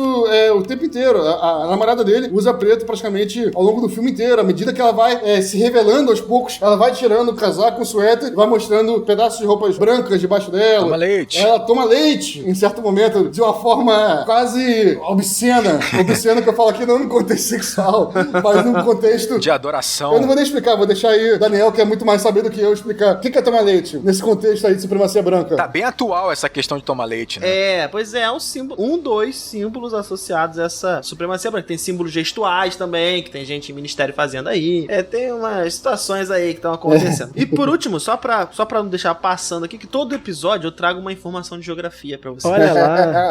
Todo episódio eu trago. Por favor. E aqui não é uma informação propriamente dita, mas tem um mapa na parede da sala da família, quando o Chris encontra a família pela primeira vez atrás dos pais da Rose. Tem um mapa colonial, período colonial da América Latina, e ela pega um pedacinho da América do Norte. Qual pedacinho da América do Norte que ela pega? Ela pega o sul dos Estados Unidos, que obviamente tem um contexto toda essa área aí tem um contexto, né, muito associado ao processo de escravização, né, do povo africano. Pega bem Brasil e... Bem Brasilzão. Se for falar de escravidão, o Brasil tinha que estar gigante nesse mapa aí, né? Porque a gente potência nessa parada aí. Mostrando, por exemplo, de como essa casa tá cheia de símbolos dessa opressão. Por exemplo, os 4 totens que existem lá, onde o Chris tá sentado, sofrendo o processo de hipnose. Cara, quando eu olhei as luminárias que estão sobre esses totens, remetem muito ao símbolo do Império Português. Sabe aquele globo que tem aquela faixa no meio, né? Aqui no Rio de Janeiro tem no Museu Histórico Nacional. Remete muito a um período de colonização, cara. Remete muito a um período onde essa parcela da população foi oprimida. Tudo nessa casa tá falando sobre isso. O próprio elemento de hipnose, né, cara? O elemento que constrói e apaga toda a mentalidade deles remete ao elemento talvez mais clássico da Inglaterra, que é o chá. Exatamente. E, obviamente, quando ele afunda, parece que ele tá no fundo de um navio negreiro. Ele tá olhando pra cima, ele tá vendo luz, ele tá vendo o assoalho, ele tá vendo a parte de cima da sociedade, ele tá vendo a escotilha. Caraca, Daniel, isso aí me deixou arrepiado. Que isso? Foi bom, foi Olha, bom. quando ele tá, por exemplo, hipnotizado, a cena que mostra ele preso na cadeira começa com um take do teto pro chão. E o teto é basicamente como se você olhasse do fundo de um navio negreiro quando você tá olhando pela escotilha. É até quadriculado. É uma treliça. Você tá vendo... É como se você tivesse a madeira aqui, ó. Você tá olhando pra cima e você tá vendo o sol lá fora. É exatamente isso. Nossa, exatamente isso. O Daniel fez um gesto que o pessoal não pode ver. É como se fosse uma prisão quadriculada, beleza? Não, o Jordan Peele, ele falou que ele quis usar o tal do signo sinal, que é a ferramenta pra gerar hipnose, a xícara, e esse movimento da colher na xícara, porque era assim que as esposas dos fazendeiros, dos grandes senhores de plantação lá no sul dos Estados Unidos, convocavam e chamavam os escravos. Elas chamavam batendo a colher numa xícara. Era assim que eles chamavam. E ele quis usar exatamente isso como o signo sinal pra hipnose, porque é um símbolo muito marcante, cara. É legal entender que, por exemplo, quando o Chris ele consegue resolver a questão da hipnose, ele resolve através do algodão, né? Ele bota algodão nas orelhas. O algodão, basicamente, era o cultivo de plantation feito, né, obviamente, na América, né? Na América do Norte, né, no caso, né? Nos Estados Unidos. No nosso contexto aqui, seria a cana-de-açúcar em determinado momento e depois o café. Perfeito. É exatamente isso que acontecia aqui, no mesmo regime de plantation, né? Mão de obra escrava e exportação. Aqui no Brasil, ele teria que colocar um grão de café. Um grão de café, exatamente. Um grão de café. Lá, a saída é através de algo que remete à tal da ancestralidade que a gente já falou aqui, né? Algo do passado, né? Não, vou te falar que quando eu vi o filme pela primeira vez, me incomodou o fato dele ter colocado esse algodão no ouvido pra esconder ele, pra ele não ouvir, né, o som da colher na xícara. E eu falei, cara, isso é impossível, que não sei o quê. Fiquei debatendo isso, essas besteiras de realismo dentro do filme. Preciosismo, né? Preciosismo de nerd. Depois, quando você entende o simbolismo do uso do algodão, que era de fato, né, o que os escravos estavam na lavoura de algodão, e ele usa o próprio algodão pra se livrar da hipnose, se livrar daquela prisão, cara, tu fala, pô, o simbolismo é tão lindo, cara, que não interessa essa liberdade que ele teve ali, pelo amor de Deus, né? Agora, posso fazer uma ponta aqui? Vamos fazer uma justiça aqui. A gente precisa falar da cena da hipnose, a atuação que tem ali, tanto do Daniel Kaluuya, quanto com a da... Como é que é o nome dela mesmo? Catherine Keener. Exatamente. O Fábio é bom nisso, trazer os nomes. Cara, na boa, é uma atuação, eu acho que a atuação dele, principalmente o olhar dele, o olho arregalado, com a lágrima escorrendo, é pra ficar pra história do cinema. Eu acho que não tem discussão. Não, aquilo ali é a representação do filme, né? Numa cena só, você... Um take é aquilo ali, aquela cena, exato, porque é um desespero que ele passa, uma coisa tão desesperadora, e ao mesmo tempo ele tá igual um cordeiro. Ele tá suave, ele tá... Nossa. Não, perfeito. Pra quem não pegou, a Psicose, por exemplo, em um frame é aquela faca pra cima do banheiro. Esse filme em um frame é o olho dele saindo lágrimas. Exato. Exatamente. Tanto é que eles usaram esse olho no marketing, assim, incansável, porque é muito poderoso a atuação do Daniel Kaluuya. Cara, é estupenda esse momento, porque ali ele tem uma cena pra ele botar todo o potencial dele. Todas as camadas que tá dentro dele, de trauma com o acidente que teve da mãe, a perda da mãe. Ele tá tentando evitar esse controle da sogra, ao mesmo tempo que ele tá revivendo uma coisa muito traumática, e ele vai se afundando nesse trauma enquanto ela vai controlando ele. E ela manda muito bem, porque ela passa um domínio. Cara, eu tava entregue ali. Ela passa um domínio com uma calma, uma tranquilidade, sabe? Uma assertividade, falando, meu Deus do céu, cara. É o ápice de um filme que já é estupendo. Cara, é maravilhoso, a né? movimentação dela em cena, né? O ritmo que ela vai reproduzindo os movimentos, parece de um caçador cercando a presa, sabe? Em todo momento. E você se sente, né, no lugar do protagonista, encurralado por ela. Totalmente encurralado por ela. Encurralado, totalmente. Não sei se vocês perceberam, mas eles acabam usando o barulho da xícara e a colher de chá como trilha pra essa cena, né? Ele acaba entrando em looping e se mesclando com a trilha que você ouve. Você tá sendo hipnotizado também, né? A verdade é essa. Cria um ritmo.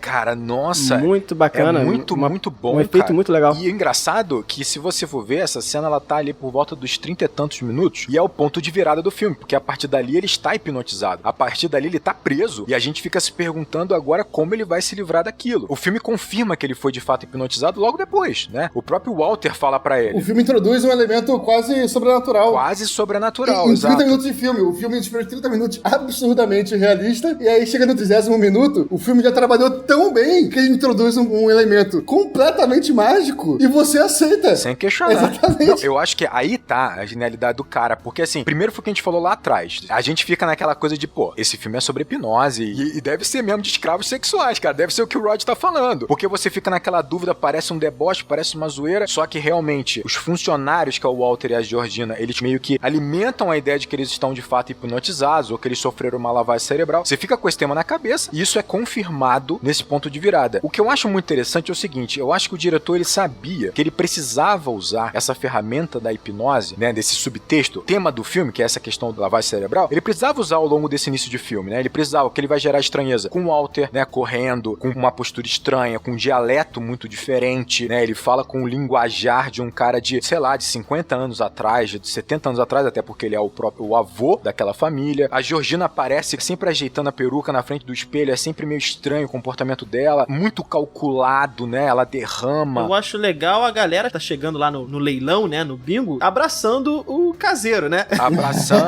Exatamente, abraçando o caseiro. Que é mais uma pista, olha isso, é mais uma pista. Exatamente. Mas é isso, ele acaba tendo que entregar pra gente um pouco de que tá rolando uma lavagem cerebral, uma hipnose, pra gerar estranheza no início do filme, porque senão não cria também um suspense, né? Só que o que é mais interessante é que ele sabe que ele precisa construir essa tensão, ele precisa de construir o desconforto, porque a gente tá falando de um filme de suspense, um thriller, né? A gente precisa estar desconfortável, e aí ele usa o racismo. Ele vai pegar esse elemento que gera o desconforto para o Chris, pra gerar desconforto pra gente também. Então é engraçado que assim, o Chris, a gente percebe isso claramente, até o momento da hipnose, ele tá sempre alerta. Algum momento eu vou ouvir uma besteira, eu vou ouvir uma demonstração de preconceito, de racismo, e eu tenho que estar preparado, não pra confrontar, mas pra poder não demonstrar insatisfação, pra não gerar o confronto, não gerar o desconforto e estragar meu relacionamento com a minha namorada. Então ele tá sempre alerta, ele tá sempre preparado, ele tá sempre com um sorriso desconfortável, mas pra deixar tudo sempre tranquilo. Não, de boa, eu entendi, de boa, relaxa, gente, de boa.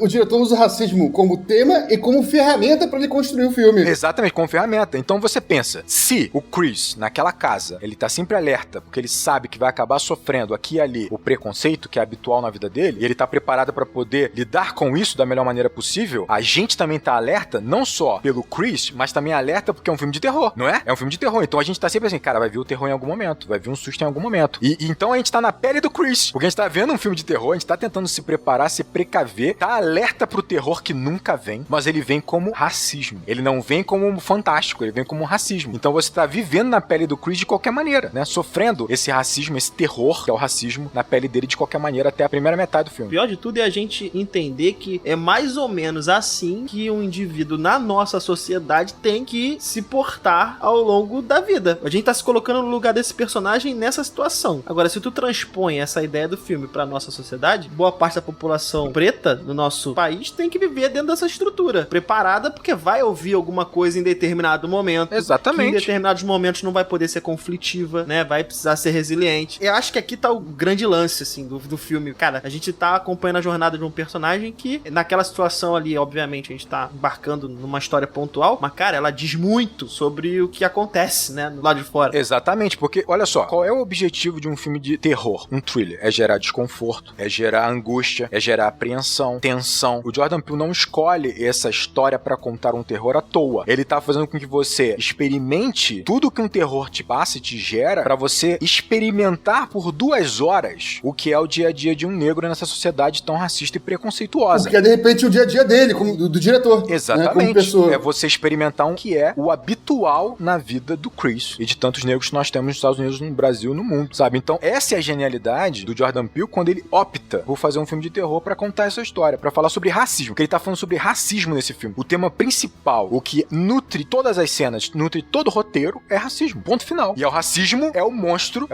desse O terror. racismo é o monstro do filme e os personagens personagens daquela sociedade, daquela família, são os soldados desse racismo. Exatamente.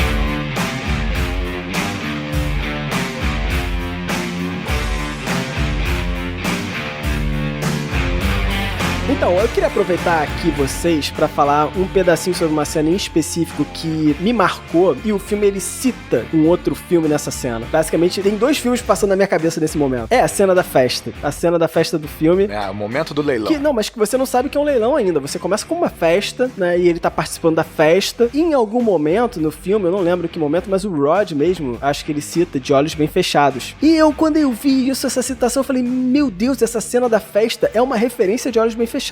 Você tem uma parte da sociedade se encontrando uma festa que tem assuntos, tem coisas acontecendo nessa festa que não podem vir à tona na sociedade como um todo, porque isso seria chocante, mas acontece. Uma festa secreta da alta elite. Exatamente. Onde o racismo acontece, o racismo é descarado, não pode vir à tona, mas todo mundo sabe que existe. Além disso, né, você tem um personagem, que é o personagem principal, o Chris, acompanhando aquela festa como se ele fizesse parte daquela festa, mas na verdade todos ali sabem que ele não faz parte. Isso acontece em De Olhos Bem Fechados também. O Tom Cruise, ele tá no meio da festa, né, acompanhando, e todo mundo sabe que ele não faz parte daquilo. Mas ele tá ali, tipo... Na verdade, ele é o centro daquilo, né? Ele é o centro daquilo. Ele tá achando, pô, tô deschavado aqui, tô tranquilo, disfarçado. E, na verdade, todo mundo sabe que ele não faz parte daquilo. Então, esse diálogo com De Olhos Bem Fechados, que é um filme que eu particularmente amo, né? Então... Fábio gosta demais do Tom Cruise. Pode falar aí. Tom Cruise é um dos teus atores preferidos. Pode falar. Adoro, Fez né? 2 Adoro. dos filmes que o Fábio mais gosta, pelo menos. Que o Magnolia tá no top aí do Fábio, com certeza. Magnolia top 1, De Olhos Bem Fechados deve ser top 3. Aí, tá vendo? Mas eu acho que os diretores salvam muito da atuação do Tom Cruise nesses filmes. Mas deixa isso para outro dia. E aí, eu achei isso magnífico, e nessa cena, você vai perceber em toda a cena da festa que ele usa o racismo pra compor o terror. Gradualmente, você vai percebendo que o Chris vai sendo atacado por perguntas, vai sendo atacado por suposições, até pegam no braço dele. Eu nem diria atacado, Fábio. Eu diria que ele vai sendo julgado, pesado, medido por essas perguntas. Exatamente. Medido pode ser, né? Pra ele, na concepção dele, tá sendo atacado, certamente. Mas as outras pessoas, quando você vai percebendo essas pistas que vão sendo apresentadas, estão medindo ele. Até o final dessa cena, onde você tem o quê? Uma estranheza, que é aquilo que o Rodrigo falou, que é você trazer o terror da estranheza, que é do nada corta pra um leilão que tem a cara dele num quadro. Isso espanta, porque você não tá esperando. Já tem uma cena de estranheza logo antes, não sei se vocês perceberam, tem uma parte que ele sobe a escada pra ir pro segundo andar, ver o celular dele, e todo mundo para. Todo mundo para, fica imóvel. Aquilo ali me deixa arrepiado, essa cena me deixa arrepiada, porque é uma estranheza que você não tá esperando. Você fala, o que aconteceu? Tipo, o que aconteceu com essa festa? Sabe? Cara, essa festa, ela é uma enxurrada de pistas para a construção do final do filme. É uma enxurrada. Sim, enxurrada. E ela constrói a ideia do leilão de escravos mesmo, assim, porque você tem o Chris sendo apalpado pra ver se o físico dele é adequado. Você tem agora, né, dentro dessa concepção, algumas questões psicológicas, profissionais dele, né? Os caras perguntam algumas coisas. A pergunta do asiático é absolutamente descabida, né, e tal. Não, essa pergunta tem um ponto muito interessante, que ele faz assim, diz pra mim aí o que é, se é vantajoso ou desvantajoso você ser um afrodescendente nesse mundo moderno. Nossa. Alguma coisa assim. E aí ele empurra a pergunta... Pro Keith, né? Que é o Andrew. Exatamente. E aí o cara responde, e ele dá uma resposta tipo assim, eu venho gostando, eu estou experienciando. E aí você fala, caraca, e é exato, porque na verdade ele é um homem branco que tá vivendo recentemente num corpo de um negro. Cara, é bizarro. E Daniel pode falar isso muito melhor que a gente. Eu acho que essa festa tem todos os níveis, quase todos os níveis de racismo. Desde o indireto, que é o cara tentando se familiarizar ou gerar alguma conexão com o negro, até realmente o leilão, que é descaradamente um leilão de escravo ali, né? É um negócio assustador, porque assim, a gente, na nossa sociedade, por exemplo, o Brasil, e no caso do filme também, a gente fala que existe um racismo estrutural, né? Ele tá dentro da estrutura. Isso tá muito associado ao processo histórico, né? Que essas regiões passaram, né? Escravidão, obviamente. Existe toda uma estrutura que reforça essas medidas, né? Racistas. Entendam o seguinte, todos nós aqui somos racistas em algum nível, porque nós somos frutos de uma sociedade racista, então a gente vai reproduzir, mesmo que a gente não queira, muitas vezes, opiniões, gestos, falas racistas. Isso vai acontecer em maior ou menor grau. Nós 4, e você também tá ouvindo a gente. É, claro. Todos vocês que estão ouvindo a gente. Nós vamos reproduzir de alguma maneira, mesmo que a gente não queira. E assim, nosso papel enquanto indivíduo é tentar identificar esses momentos pra não repeti-los, né? Porque eles podem acontecer, não deveriam, a gente deveria ter passado dessa fase, mas a gente ainda tá evoluindo enquanto sociedade, a gente tá muito distante disso acontecer. E na festa, na cena da festa, acontece talvez, acho que o Rodrigo já mencionou isso aqui, existem duas facetas dessa moeda aí. Uma coisa é você não entender o que você tá reproduzindo e você reproduzir, e aí você tá errado, mesmo sem você ter entendido, mas ao momento em que você entende, você tem a oportunidade de se desconstruir. É que é exatamente quando você tem, por exemplo, lá um coroa lá, né, um branquelo lá, vira pro Chris e fala assim, não, você gosta de golfe? Porque, tipo, olha, eu adoro o Tiger Woods, hein? Então, assim, ele não tem ideia de que ele tá sendo absolutamente racista. Exatamente. Ele não tem essa ideia e vai precisar passar pelo processo lá dele pra tentar se desconstruir, se essa foi a intenção dele. Agora, existe a pior faceta dessa versão, que é você entender o processo e você reproduzi-lo intencionalmente. E aí a gente tem como exemplo o irmão da Rose, que eu não lembro o nome dele, por exemplo, que ele é deliberadamente... explicitamente babaca. Racista. Explicitamente babaca, como colocou o Gabriel. É o Jeremy. É. No personagem ele se chama Jeremy. Então, assim, é importante a gente tentar diferenciar o que é preconceito e o que é racismo. Racismo é uma estrutura estrutural. Preconceito, cada um de nós pode sofrer aqui preconceito por diferentes motivos. Gabriel pode sofrer preconceito porque tá com esse bigode maravilhoso que ele tá usando agora, por exemplo. Maravilhoso. Agora, racismo é uma questão estrutural. Ele tá na nossa sociedade. A nossa sociedade reproduz esse racismo. Ele tá nas nossas estruturas. E a gente não enxerga. Daniel,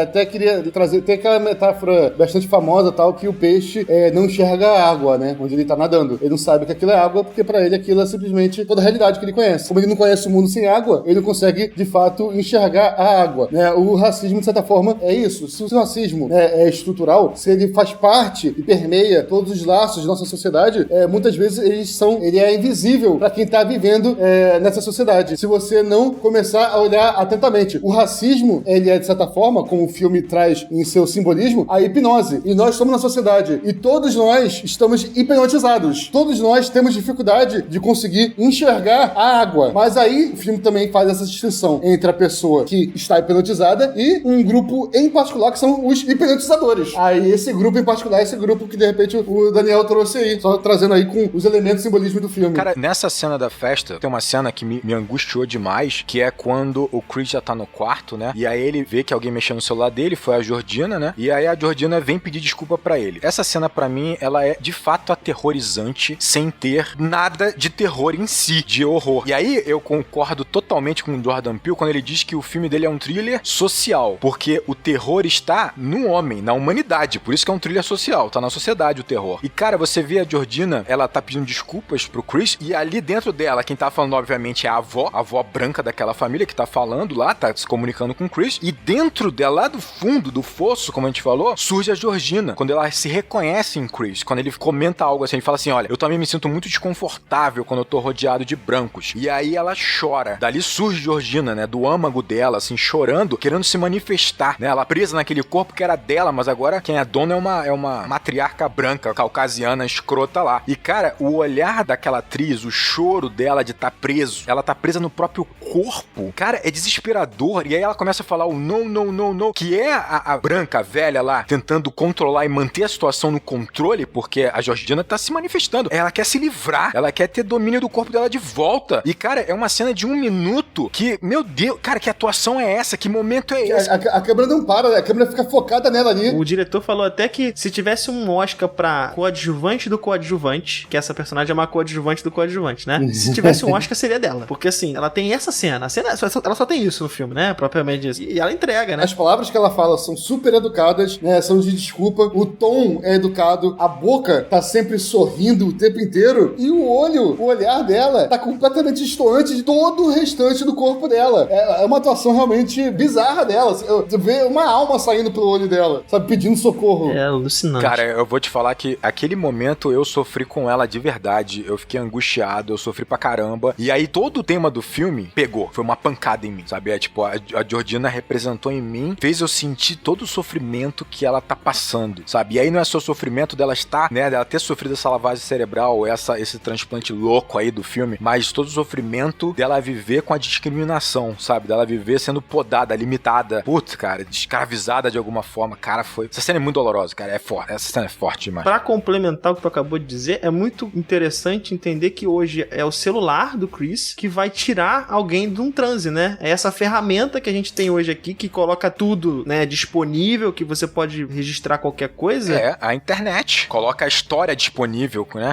Exatamente. Você tem essa ferramenta hoje e é isso que traz o cara de volta, né? Vou trazer pra você aqui, tem no clipe que a gente falou do This is America, como a gente falou, tá sempre entremeando, tem uma frase em particular que ele pega o celular, mostra o celular e fala, this is a tool. Isso é uma ferramenta. Isso é uma ferramenta. Também pode ser considerado uma arma, e aí essa frase tem várias camadas dentro do clipe. Pode mostrar que não só é algo que às vezes o negro tira do bolso, o policial acha que é uma arma e atira, como ao mesmo tempo é uma ferramenta, uma arma, pra ele poder fugir disso. Ele se emancipar. Pra você conseguir sua libertação. Né? Então, seja ela como arma ou como ferramenta de libertação, é igualmente perigosa. Sim, sim. E no filme também, essa é a arma que ele tem pra combater aquele grupo de simpáticos senhores sulistas. Perfeito. Eu tive uma impressão que eu tive engraçada, principalmente nessa festa, é que assim, a gente tava comentando, né, o branco, principalmente um sulista americano, né, ele só admite superioridade negra nessas questões, né, na arte, na música, na fotografia e no esporte. É isso, é uma superioridade física e cultural em algumas parcelas, né. Isso vai ser muito bem representado no jantar em que o irmão idiota da Rose, ele fala sobre jiu-jitsu, que eu vou falar daqui a pouco, que pra mim é a melhor pista e recompensa do filme. Mas o que eu acho engraçado é que a câmera fotográfica para o Chris, ele é uma ferramenta ali de proteção. Não só mantém uma certa distância daquelas pessoas, né? Ele anda com a câmera o tempo inteiro, como é o próprio olhar dele, o registro do olhar dele, é o trabalho dele, mas também a maneira como ele registra o que ele tá passando, o que ele tá vendo. Mas o que é mais interessante é que é como se fosse uma fantasia. Como se fosse assim, olha, eu sei que vocês aqui me veem como um negro e me veem como inferior, mas aqui eu sou, com essa máquina, com esse aparelho, eu sou um fotógrafo, eu sou um artista, né? Então, um artista negro, né? Tipo assim, então ele é um negro, mas ele é um fotógrafo. É uma ferramenta de proteção, uma fantasia, uma armadura que ele usa pra se afastar dos outros, né? É mais ou menos quando te perguntam o que você é, e em vez de você falar o seu nome, você fala a sua profissão. É, exatamente. Quem é você? Aí você fala, eu sou o Eu professor. não diria nem, Rodrigo, que é uma armadura pra ele. Ele é um manto de invisibilidade. Exatamente, que vão olhar ele não como o Chris, o negro, mas o fotógrafo. Porque ele sabe que ali ele sofre preconceito. Ele sabe que ali ele é discriminado. Então ele se agarra a esse aparelho que fala por ele. Eu sou um fotógrafo, fala por ele. Tem uma cena em que a câmera fotográfica em si, ela tá em cima da mesa e ela muda de posição. Não sei se vocês perceberam, isso é um diálogo que tem entre o Chris e a Rose e os pais dela. E enquanto o Chris tá em foco no diálogo, é justamente a parte do fumante, que ele revela que é fumante, a lente da câmera tá apontada pra ele. E quando a mãe da Rose, né, entra em foco na conversa, dizendo que ela consegue fazer, né, transe, né, quando ela consegue hipnotizar as pessoas, o take que mostra isso, o frame, bota a câmera virado pra ela. A lente vira pra ela. Então é como se simbolizasse o que tá em evidência ali, o que tá em ótica, né? Tá em foco. É o que tá em foco, de fato. Agora eu vou trazer pra vocês até um detalhe que eu lembrei agora aqui. Provavelmente não tem nada a ver, né? Mas a câmera tá fechada, tá com a tampinha dela lá. E vocês lembram, por acaso, qual é a marca da câmera? É uma Canon. Tradução É o canhão, irmão. É, o tá canhão, apontando o canhão pra cada um, pô. Era o Canon mesmo, Gabriel. Obrigado aí, ó. Tava na sua cara o tempo todo. Tá o tempo inteiro. Mas o Rodrigo comentou esse lance da proteção, a câmera como proteção na festa, e é quase que literal em alguns pontos, né? Porque tem um momento até que ele é chamado e ele evita ir porque ele finge que tá tirando foto. Exatamente. Né? É uma maneira dele dar uma desvirtuada ali também. Não, tô tirando foto aqui. Ou então ele mira, ele tá olhando alguma coisa, uma situação desconfortável, e aí quando olham pra ele já bota a câmera e não, tô tirando foto. Exatamente, é. Basicamente, a continuação do filme é o Chris saindo daquela situação, né? Ele se desvencilhando daquela situação toda, lutando, basicamente. Tem até um simbolismo aqui que vocês não falaram, mas o simbolismo do cervo, né, também, na parede, né? O cervo aparece logo no início do filme, quando eles atropelam o cervo e você vê o cervo na parede, né? Relembrando que o cervo é uma caça, né? É um presente, quando o Chris, ele tá preso, ele tá amarrado naquela poltrona, né, que ele já foi preso. É interessante que é um enquadramento impecável, né, onde tá tudo arrumado milimetricamente, você tem uma divisão perfeita nas duas metades da cena, em que tudo tá organizado como se fosse um plano simétrico de Kubrick. E que não é à toa, porque você tá vendo ali, é um recinto organizado por uma família que tem a ver com esse controle, com limpo, com impecável. Lembra também um altar, né? Um altar uma também. Espécie de altar. Um altar. E óbvio, o cervo, a cabeça do cervo empalhado ali, ele faz uma relação direta ao Chris, que de fato é a presa, né? É a caça, né? Sem dúvida nenhuma. Cara, vocês não ficaram angustiados quando ele começa a pedir a chave pra Rose? Rose. Tipo assim, Rose, a chave. Rose, a chave. Cara, eu fiquei muito angustiado. Tipo assim, Rose, dá a chave. Tu sabe que ela não vai dar, mas eu tava angustiado real, cara. É foda. Real, assim, meu Deus, dá essa chave. E a desgraçada finge até o último momento, né? Ela finge, ela manda bem, cara. Nossa, ela manda bem. Ela faz meio né, pra... cara? assim, ela já tá numa postura meio de prazer mesmo, de fato, né? É mais do que um trabalho, é um prazer. Tá torturando, Porque né? a situação já está controlada, já está dominada, mas ela finge, tô procurando a minha chave aqui, tô procurando aqui.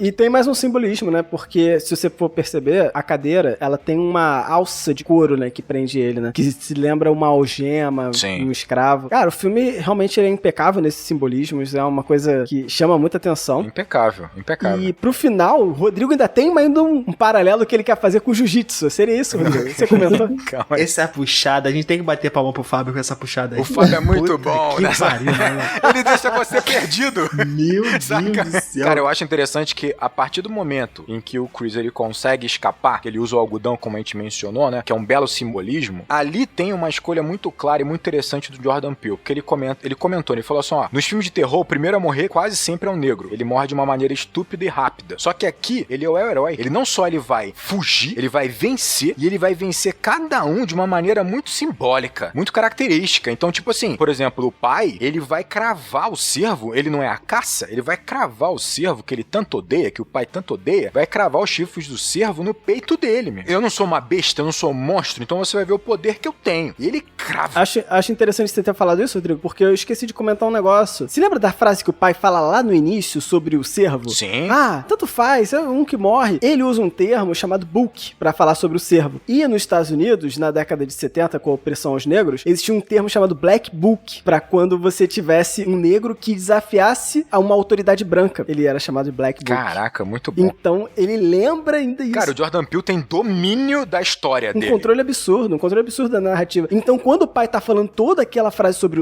o cervo, é como se ele estivesse falando sobre os negros, sabe? É só um que morreu. É terrível, terrível. Não, que roteiro, cara. Não tem fala gratuita. Cada fala tem um propósito narrativo e um propósito simbólico. Pelo amor de Deus, que absurdo. Cara, olha só. E aí, ele arregaça o patriarca da família. É um monte de esdrúxula. É trucida. Não, você pensa assim, eu não gosto de simbolismo, beleza? Eu julgo o filme tudo ipsiliteris. Literal. De forma literal. Eu julgo o filme totalmente de forma literal. Meu Deus, que ridículo. O cara pegou a cabeça de um cervo e enfiou em alguém. Mas, filhão, esse filme aqui, velho, se você chegou nesse ponto do filme e não percebeu que esse filme tem simbolismo, aí o problema não é do filme, o problema é teu, beleza?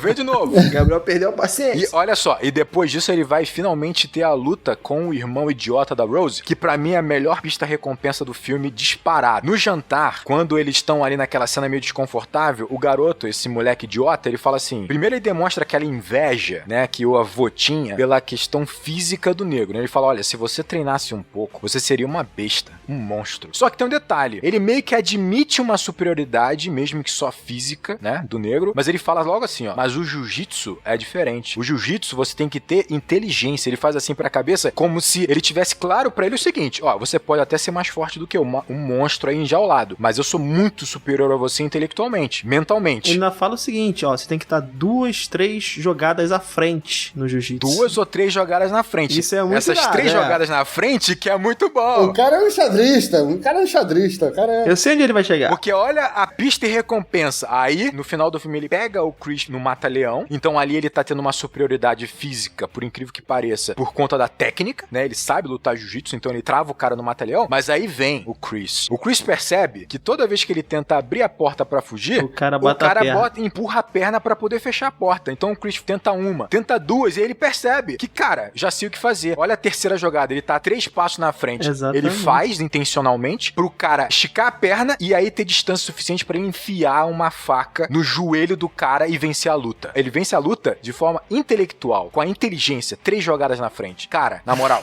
Porra. é lindo demais. Meu Deus do céu. Que O roteiro. Chris, ele é um xadrista em 3D, né, velho, nessa luta. Ele é um protagonista, cara, ativo agora, porque ele era o passivo até agora. Até agora a gente não falou que ele era passivo. Mas ele saiu da hipnose, Rodrigo. Ele saiu da hipnose. Ele saiu da hipnose. Aí agora ele é ativo, inteligente e forte. Ele atropela geral. E por fim, você tá falando que ele mata cada um, ele vai justamente usar a fotografia em cima do Walter, que é novamente uma questão dele perceber e agir de forma intelectual num combate, porque ele vai perder de novo pro Walter. Ele usa a fotografia pra tirar o Walter da situação situação e o Walter salva ele, né? Que é o... Tu se ligou num detalhe maneiro? Que lá no início do filme, ele fala brincando pra Rose assim, eu não quero lá visitar tua família e ser expulso com uma espingarda, né? E é assim que ela vai atrás dele. A Rose sai do casarão com a espingarda atirando nele, exatamente como ele falou lá no início do filme, cara. Muito bom, cara. E ela mesmo, né? E ela tá serial killer total, psicopata total, né, cara? Tipo assim, branca, roupa branca, cabelo, tudo impecável. Meu Deus do céu. Acabou de tomar um copão de leite bonitão, de tá ligado? leite. Roupa branca, limpíssima, padrão homo. Ela come o cereal separado do leite. Ela né? não mistura o cereal com leite de forma nenhuma, porque o leite... Não, impressionante. Cara, muito... A construção do final é que me deixa, assim, falando que esse filme de fato é genial. Mas deixa eu fazer uma pergunta pra você, Fábio, antes. Lá no início você falou sobre o humor no filme. E, cara, nesse final tem uma quebra de tensão. Ele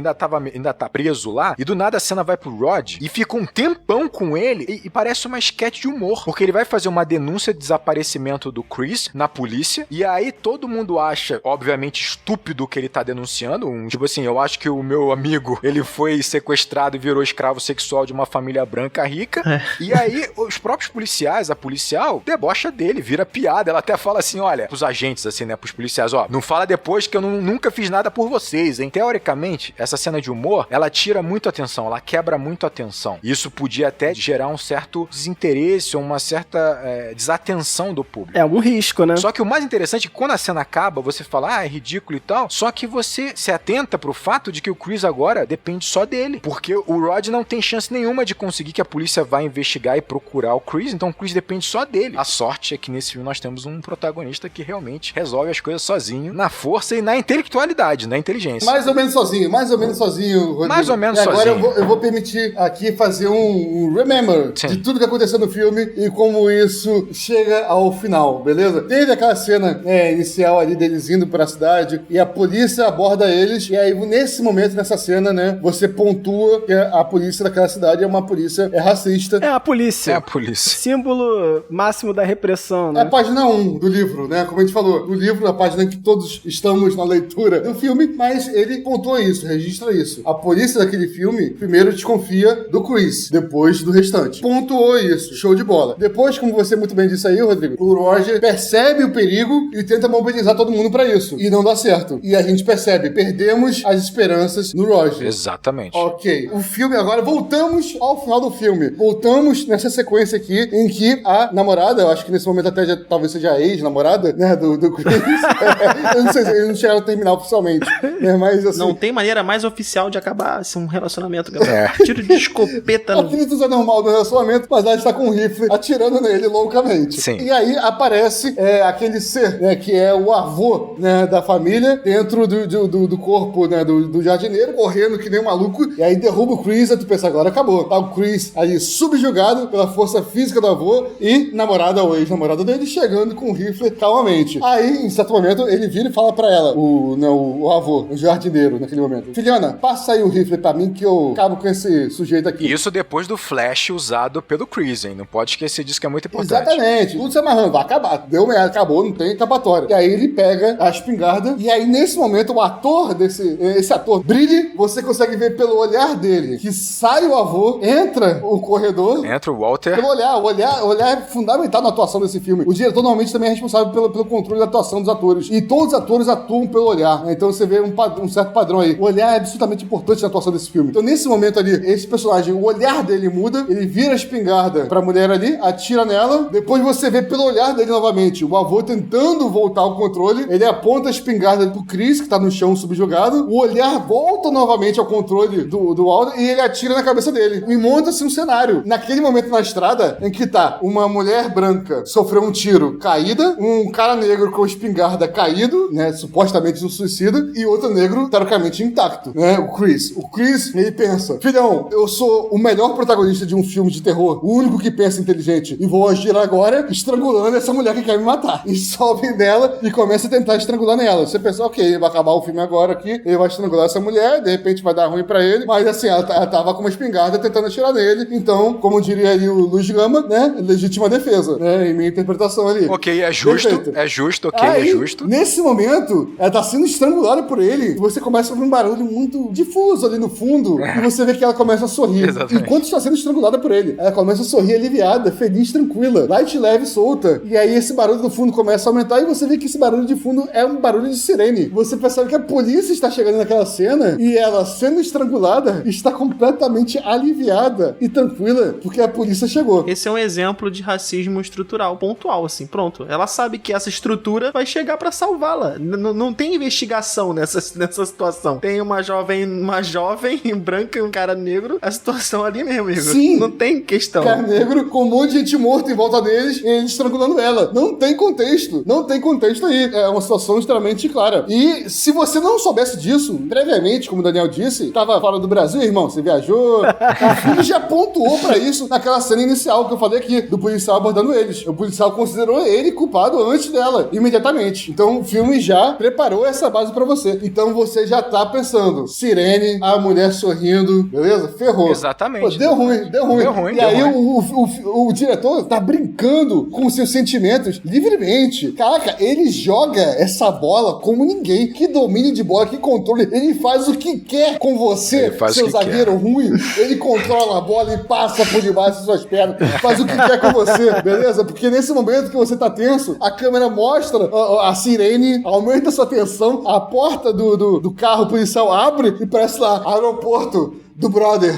E sai o brotherzão. Segurança do aeroporto e sai o brother, sai o Rod. Muito bom. E nesse momento, cara, caraca, assim, a sua mudança de sensação, de sentimento é tão intensa porque você se colocou no momento, todo esse momento do filme, como na pele desse personagem negro em uma abordagem policial. Em um momento altamente acusatório, né? Acusatório pra você. Foi o que eu falei lá no início, cara. Nessa situação, você se coloca no lugar dele muito instantaneamente. Você consegue perceber a fração da realidade com você ali agora. Porra, nessa situação, fudeu, irmão. É isso que vai acontecer. Tô preso. E olha só, ignorando o fato de que a hipnose toda é uma construção, sabe, um pouco fictícia, depois que a xícara quebrou, irmão, é porrada. O filme é mais real. O filme, ele vai pra um realismo. É porque o filme é tão arrumadinho, tão fechadinho, né? E aí você tem, por exemplo, ele abandonando a menina, a ex-namorada, né? Nesse momento aí, Gabriel já declinou que eles terminaram. Ele abandona a ex-namorada, né? A Rose, tal qual ele teoricamente abandonou a mãe. Mas ele considera assim que ele abandonou a mãe. Temos aí um eco, né? Ele entra no carro e aí a dinâmica dele com o amigo é bastante curiosa porque ele tá numa vibe e o amigo tá na outra, eu acho, né? Isso é muito louco. Ele tá aterrorizado e o amigo,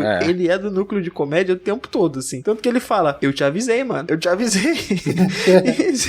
Isso é muito bom, cara. São dois personagens de núcleos absolutamente diferentes que estão se encontrando pela primeira vez. Isso é muito engraçado, porque assim... São as duas narrativas se encontrando naquele momento finalmente, né? É uma metalinguagem, né? A comédia se encontrando o terror, de fato. Mas vocês sabiam que o final do filme não seria esse? Que o final do filme, na verdade, o Chris seria capturado pela polícia, estaria preso, e depois o Rod encontraria ele na prisão, e o Chris, ele falaria que não, tava tudo normal, que de fato ele que matou todo mundo mesmo, sabe? Como se ele ainda estivesse sob efeito daquilo, ele talvez não acreditasse nele mesmo. Isso... Eu vi o Jordan Peele falando sobre isso e, cara, seria um final... Seria pesado demais. Nossa, pesado demais, assim. E aí vale resgatar uma parada interessante que nós conversamos em Hereditário. Lembra que a gente falou que um filme de suspense, de terror, ele gera um contrato com o público. Então, o contrato é o seguinte, eu vou te deixar angustiado, com medo, aterrorizado, durante 2 horas, mas no final eu vou te dar uma recompensa. É isso que o Hitchcock falava, né? A gente até conversou, no Hereditário, ele arrebenta a corda. Ele de fato quebra o contrato porque ele mata geral. Nesse filme aqui, se ele faz esse final, ele tá quebrando o contrato total. Ele tá entregando um final terrível, cara. Terrível. Jordan Peele, ele fala o seguinte, esse final é o final mais honesto. Esse final trágico em que o Chris vai ser preso e ele vai acabar se confundindo e talvez considerar que ele mesmo tenha de fato feito todo aquele estrago sozinho, né? É o mais honesto. É o que de fato acontece. É o sistema, irmão. É isso aí. É o sistema. Confundindo a cabeça dele. Ele nem sabe se ele é vilão ou não, tá ligado? Sim, mas olha, pensa comigo. Só que quando ele faz um final em que o Chris é salvo, mas ele coloca a viatura chegando e fazendo com que o público considere que seja policiais normais que vão... Construa na cabeça, né? Construa na sua cabeça o final trágico. Exatamente. Ele criou o final trágico na sua cabeça, então o final dele é muito melhor, porque ele sugere o final trágico, você fala, nossa, o Chris ainda vai ser preso, mano, porque não tem como ele sair livre daqui de jeito nenhum. Mas aí ele ainda te dá a salvação, te dá o salvamento do Chris, é perfeito. Ele é muito mais poderoso, porque você, durante alguns segundos, você imagina o outro final. E tem mais uma surpresa. E você contempla o final de fato. É, realmente. E ainda é uma surpresa pra alívio, que finalmente é um alívio, sacou? Então, tipo assim, final é estupendo, cara. Decisão acertadíssima. E assim, o final dele desconfiar do própria história que ocorreu, também corrobora a ideia de que, tipo, talvez De Olhos Bem Fechados seja uma referência mesmo, porque parece que, tipo, também é assim. O Tom Cruise, ele desconfia que o que ele viveu é um sonho, lá em De Olhos Bem Fechados. Então o Chris poderia, a primeira versão do filme tenha sido feita pensando nisso. Ah, beleza, ele vai desconfiar de que o que ele vive é um sonho. E aí essa mudança... Pesadelo. É, o que é um pesadelo no caso, né? Do Tom Cruise também talvez seja um pesadelo. É a ideia de que o seu comportamento enquanto oprimido, de fato, ele... te corrompe. Ele faz com que você se distorça, A né? sociedade distorce a tua resposta à sua opressão, torna você um membro equivocado, né? E aí... Exato. E aí, por fim, mudar o final, caraca, é genial. Genial. É pra bater palma. Pra bater palma e parabéns. E vamos lá, esse é o terror talvez mais importante da década, ou do século, digo, desse século agora. Acho que terror talvez seja o mais importante do século. Falta muito pro século, mas eu vou concordar com o Rodrigo. Até agora... Até agora do século, nossa. Por enquanto.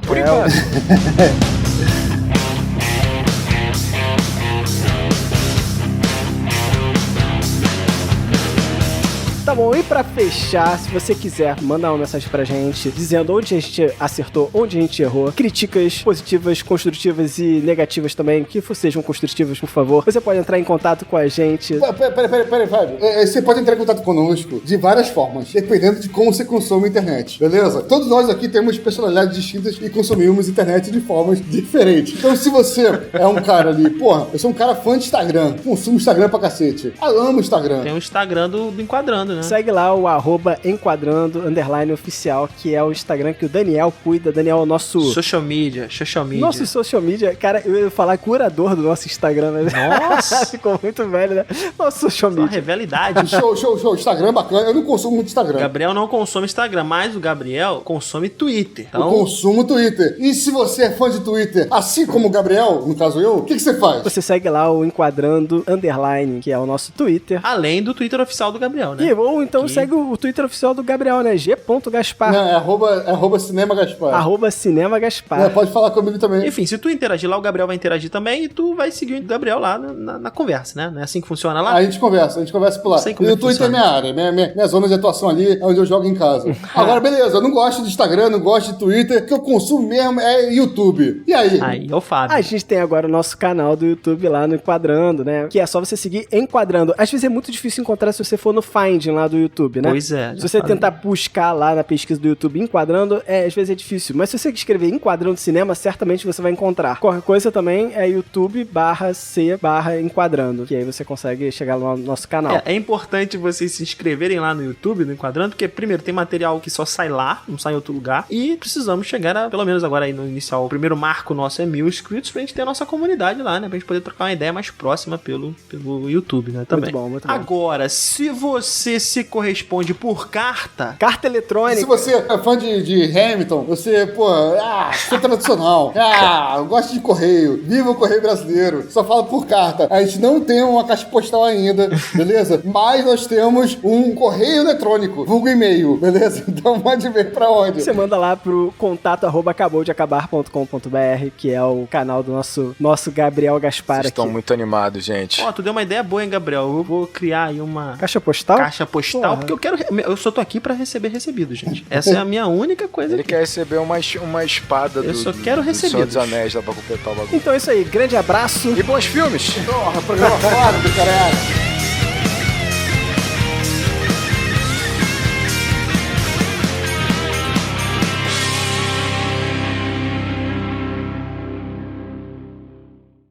De De qualquer forma, Gabriel, eu lembro, eu não sei se você falou isso num filme, você falou sobre o olhar em Corra. Ele falou isso no vídeo dele, não foi? A sua thumb. No vídeo, talvez? Seria no vídeo? Sobre o olhar do Corra. Eu posso ter falado, né? Eu posso ter falado.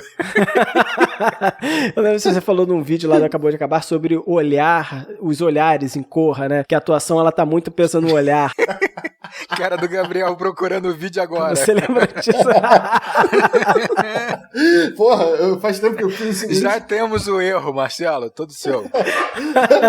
Eu falei? Falou? Esquece. Não, eu não lembro de ter dito, sendo bem sincero. Posso puxar? Eu posso puxar uma parada? Não, na verdade o Rodrigo tinha falado disso. Não, vou puxar então de forma diferente. Não, então. não, mas eu concordo. Se eu falei isso no passado, eu concordo comigo mesmo. Eu vou puxar de novo. Puxa aí. Agora, gente, assim, pra onde a gente iria? O Rodrigo ainda quer falar de um simbolismo específico. Não, mas vamos pro final. Que aí eu consigo puxar no final. Tu consegue Consigo. puxar? Tá, então vou puxar logo o final do filme, né? Vou fazer a puxada aqui então. Deixa eu me preparar pra puxar. Aí ele fala um bagulho tipo assim, aí chegou o final, vai lá, Daniel. Vou preparar. Vou puxar. Fala aí, Gabi, fala aí. Fala aí, Rodrigo, o que tu ia falar. Exatamente. E aí chega o final. Nada disso.